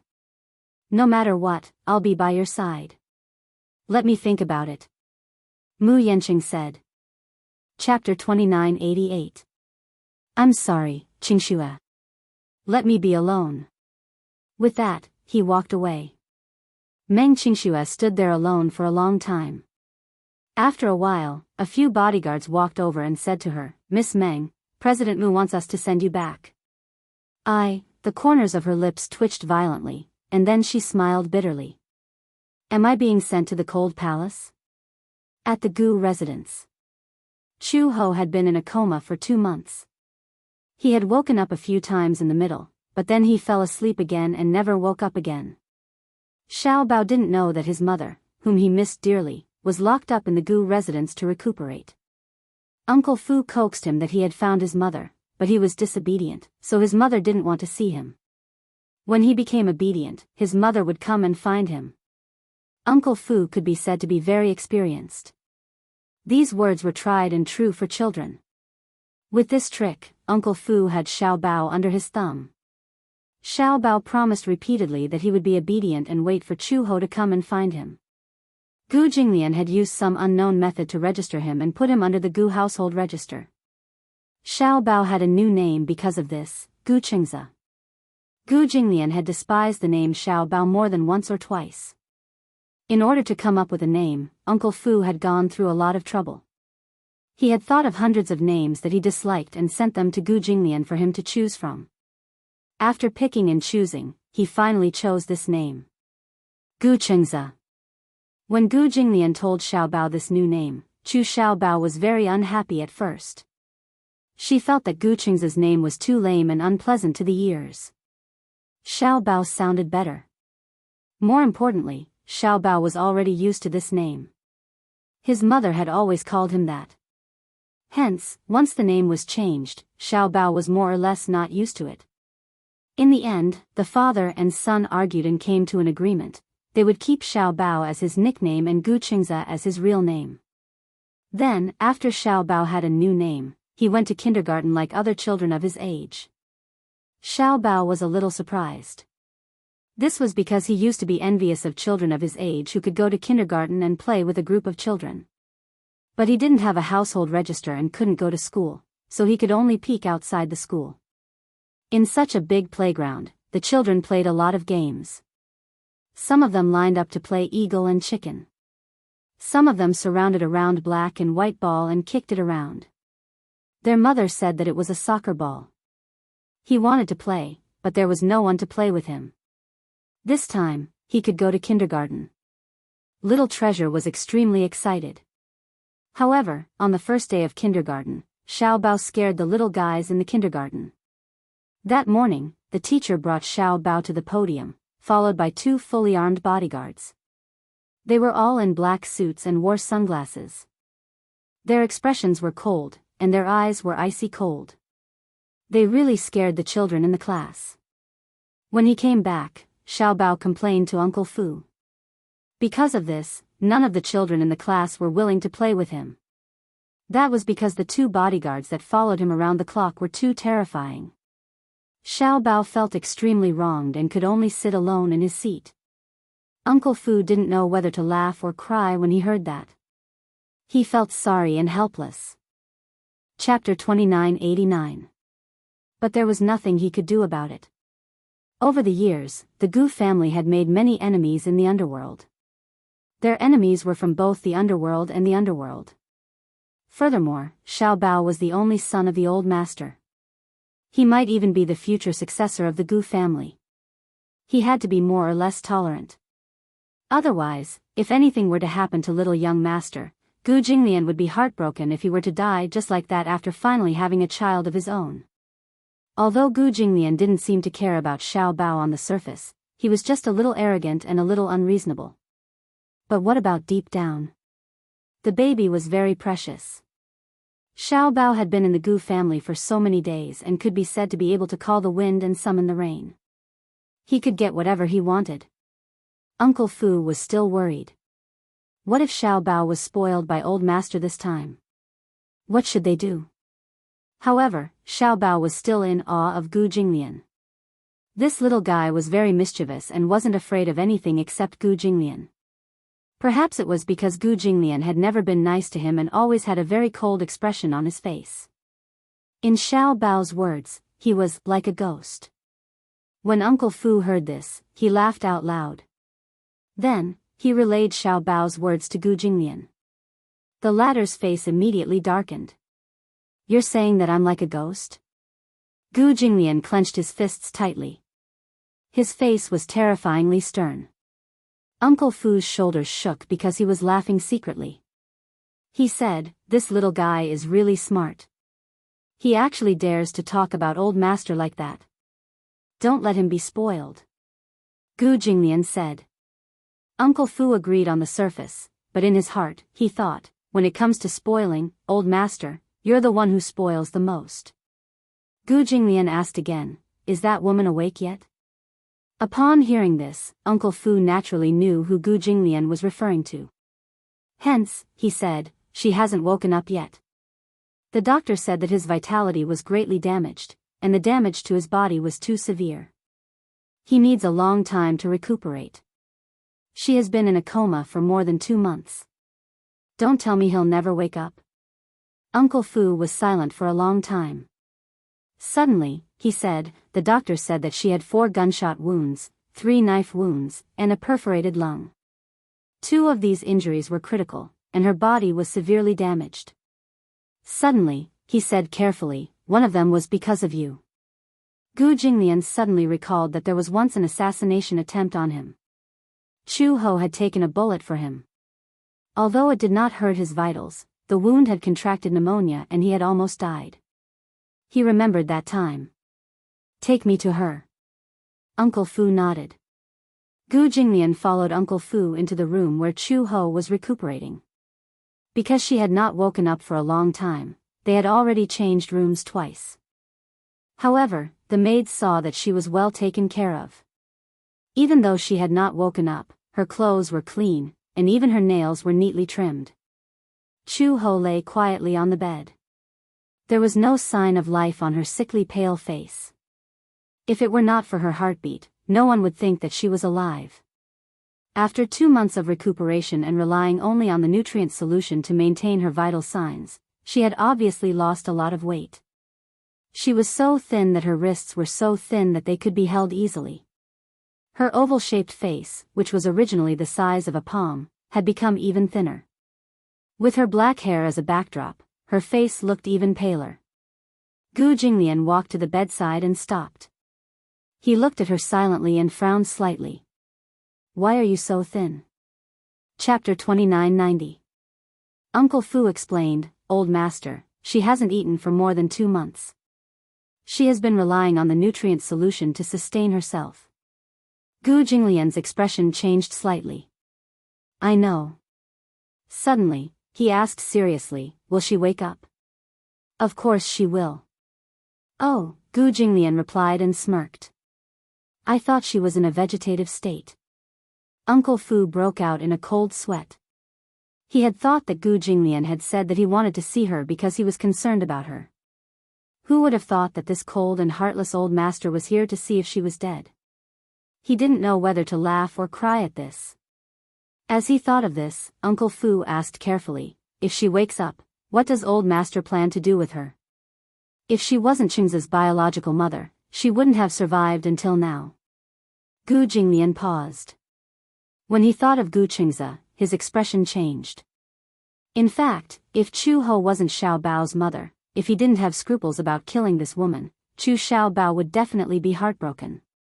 Moreover, a child at such a young age would definitely not be able to accept such a fact. If his personality changed drastically, the situation would be difficult to deal with. It was even harder to imagine how much the child would hate him if he knew the truth one day. He used to hate children, but perhaps it was because his blood flowed in this child's veins, coupled with his mischievous nature. He added a lot of joy to his boring life, and brought a lot of laughter to the dull Goo family. Therefore, he decided to keep this child. As long as he doesn't cause any trouble for the child's custody, he can stay in the Goo family. Gu Jinglian paused and glanced at him. Why? Do you pity him? This girl is still so young. I heard that she was the second in command of the Interpol in her early years. Perhaps if we keep him in the Gu family and train him, he will be of some use. Gu Jinglian interrupted him and said, back then, she approached me under the orders of the organization to collect evidence on me. At that time, I was too careless. Otherwise, I wouldn't have let her succeed. She betrayed me. Do you think I will keep a woman who is unfaithful to me by my side? Master, for the sake of the child, let's not pursue the past. Uncle Fu advised earnestly. As I said, you can keep her. However, if she dares to play any tricks, I don't mind playing along. After that, Gu Jinglian turned around and left the room. Uncle Fu glanced at the person on the bed and immediately followed suit. After the door was closed, the eyelids of the person on the bed suddenly moved. His little finger twitched a few times, and his eyes suddenly opened. Chu Ho opened his eyes. After a long period of darkness, once he came into contact with light, he couldn't help but feel a little irritated. She immediately closed her eyes again, but Gu Jinglian's words still echoed in her ears. Gu Jinglian, she gritted her teeth as she silently muttered this name, her gaze suddenly becoming extremely sharp. The name Red Lotus was derived from the word lotus. He was a lotus. This was also the reason why Gu Jinglian had kept her by his side in the past. Gu Jinglian, this man. She had seen countless people, but she had never seen such a cold man before. Uncle Fu, a servant hurriedly found Uncle Fu. Uncle Fu saw that she was in a hurry, panting and gesticulating as if she wanted to express something. He frowned and asked, "What's the matter?" "Uncle Fu, she's awake." Chapter 2991. Who is it? Red Lotus. Uncle Fu's eyes lit up and he immediately went to the room. When he opened the door, he saw Chu Ho sitting quietly on the bed. The servant was trying to persuade her, but she treated her as air. She held on to the bedside table with a determined gaze. "What's the matter?" Uncle Fu walked over and looked at her. He then looked at the servant with a puzzled gaze. "Uncle Fu, she just woke up. The doctor told her not to move around, but she insisted on getting out of bed and walking around." Uncle Fu heard this and thought it was something serious. "She's been lying down for so long. She should walk around." The servant stopped talking. Uncle Fu walked over and smiled at her. "Miss, you're finally awake. You have to know that you have been lying in bed for 2 months. Red Lotus glanced at him and opened her mouth. Just as she was about to speak, Uncle Fu seemed to have guessed what she was going to say and immediately said, "Don't worry. I know what you're worried about. Xiao Bao is fine. He went to school and I'm afraid he's not back yet." "School?" She looked even more puzzled. "Xiao Bao has already been registered. He's starting kindergarten like the other children his age." Uncle Fu continued, "This little guy was so happy when he heard that he could go to school. After all, children at this age are the most playful. How lonely would it be if he didn't have any friends?" When Chu Ho heard this, her originally cold face softened a little. Her gaze was filled with gratitude as she softly said, "Thank you." She could tell that this Uncle Fu took good care of Xiao Bao. More importantly, she didn't know if it was because of his age, but Uncle Fu gave off a very kind feeling. It was hard to imagine that he and that cold and cruel man had a master-servant relationship. As long as it was someone who was really good to Xiao Bao, she would feel grateful. Chu Ho said, "I want to get out of bed and walk around." Because she had been lying down for so long and had not moved for such a long time, the function of her limbs had obviously deteriorated. She knew very well that she needed to undergo rehabilitation immediately. When Uncle Fu heard this, he immediately said, "Don't be in a hurry to get out of bed and walk around. You've just woken up, and your body hasn't adapted yet. Besides, you haven't eaten for more than 2 months. Why don't you eat something first? Otherwise, if you insist on getting out of bed, I'm afraid you'll have low blood sugar." Chu Ho smiled gratefully. Okay. Only then did Uncle Fu smile with satisfaction. He turned his head and ordered, "Tell the kitchen to prepare some porridge and side dishes." All right. 10 minutes later, the servant brought in millet porridge and some delicious side dishes. Fearing that her stomach couldn't take it, she didn't eat anything for the time being. Instead, she prepared coarse grain porridge. Chu Ho was touched by Uncle Fu's attentiveness. Whether a person truly cared about someone could be seen from the details. Chu Ho picked up the chopsticks with trembling hands and clenched them tightly. He began to eat slowly. Uncle Fu looked at her and felt pity for her. He didn't know why, but this woman used to be enemies with the Gu family. But he didn't know why. Was it because she was Xiao Bao's mother, and because he loved her, he wanted to treat her well? Or was it because his heart ached for her? How could a woman get hurt in order to survive in this world? Especially when he saw her trying hard to hold the chopsticks and slowly swallow, this feeling of heartache became even more obvious. Is it hot? Chu Ho shook her head slowly. Uncle Fu smiled and sat by the bed. He chatted with her about Xiao Bao's recent situation.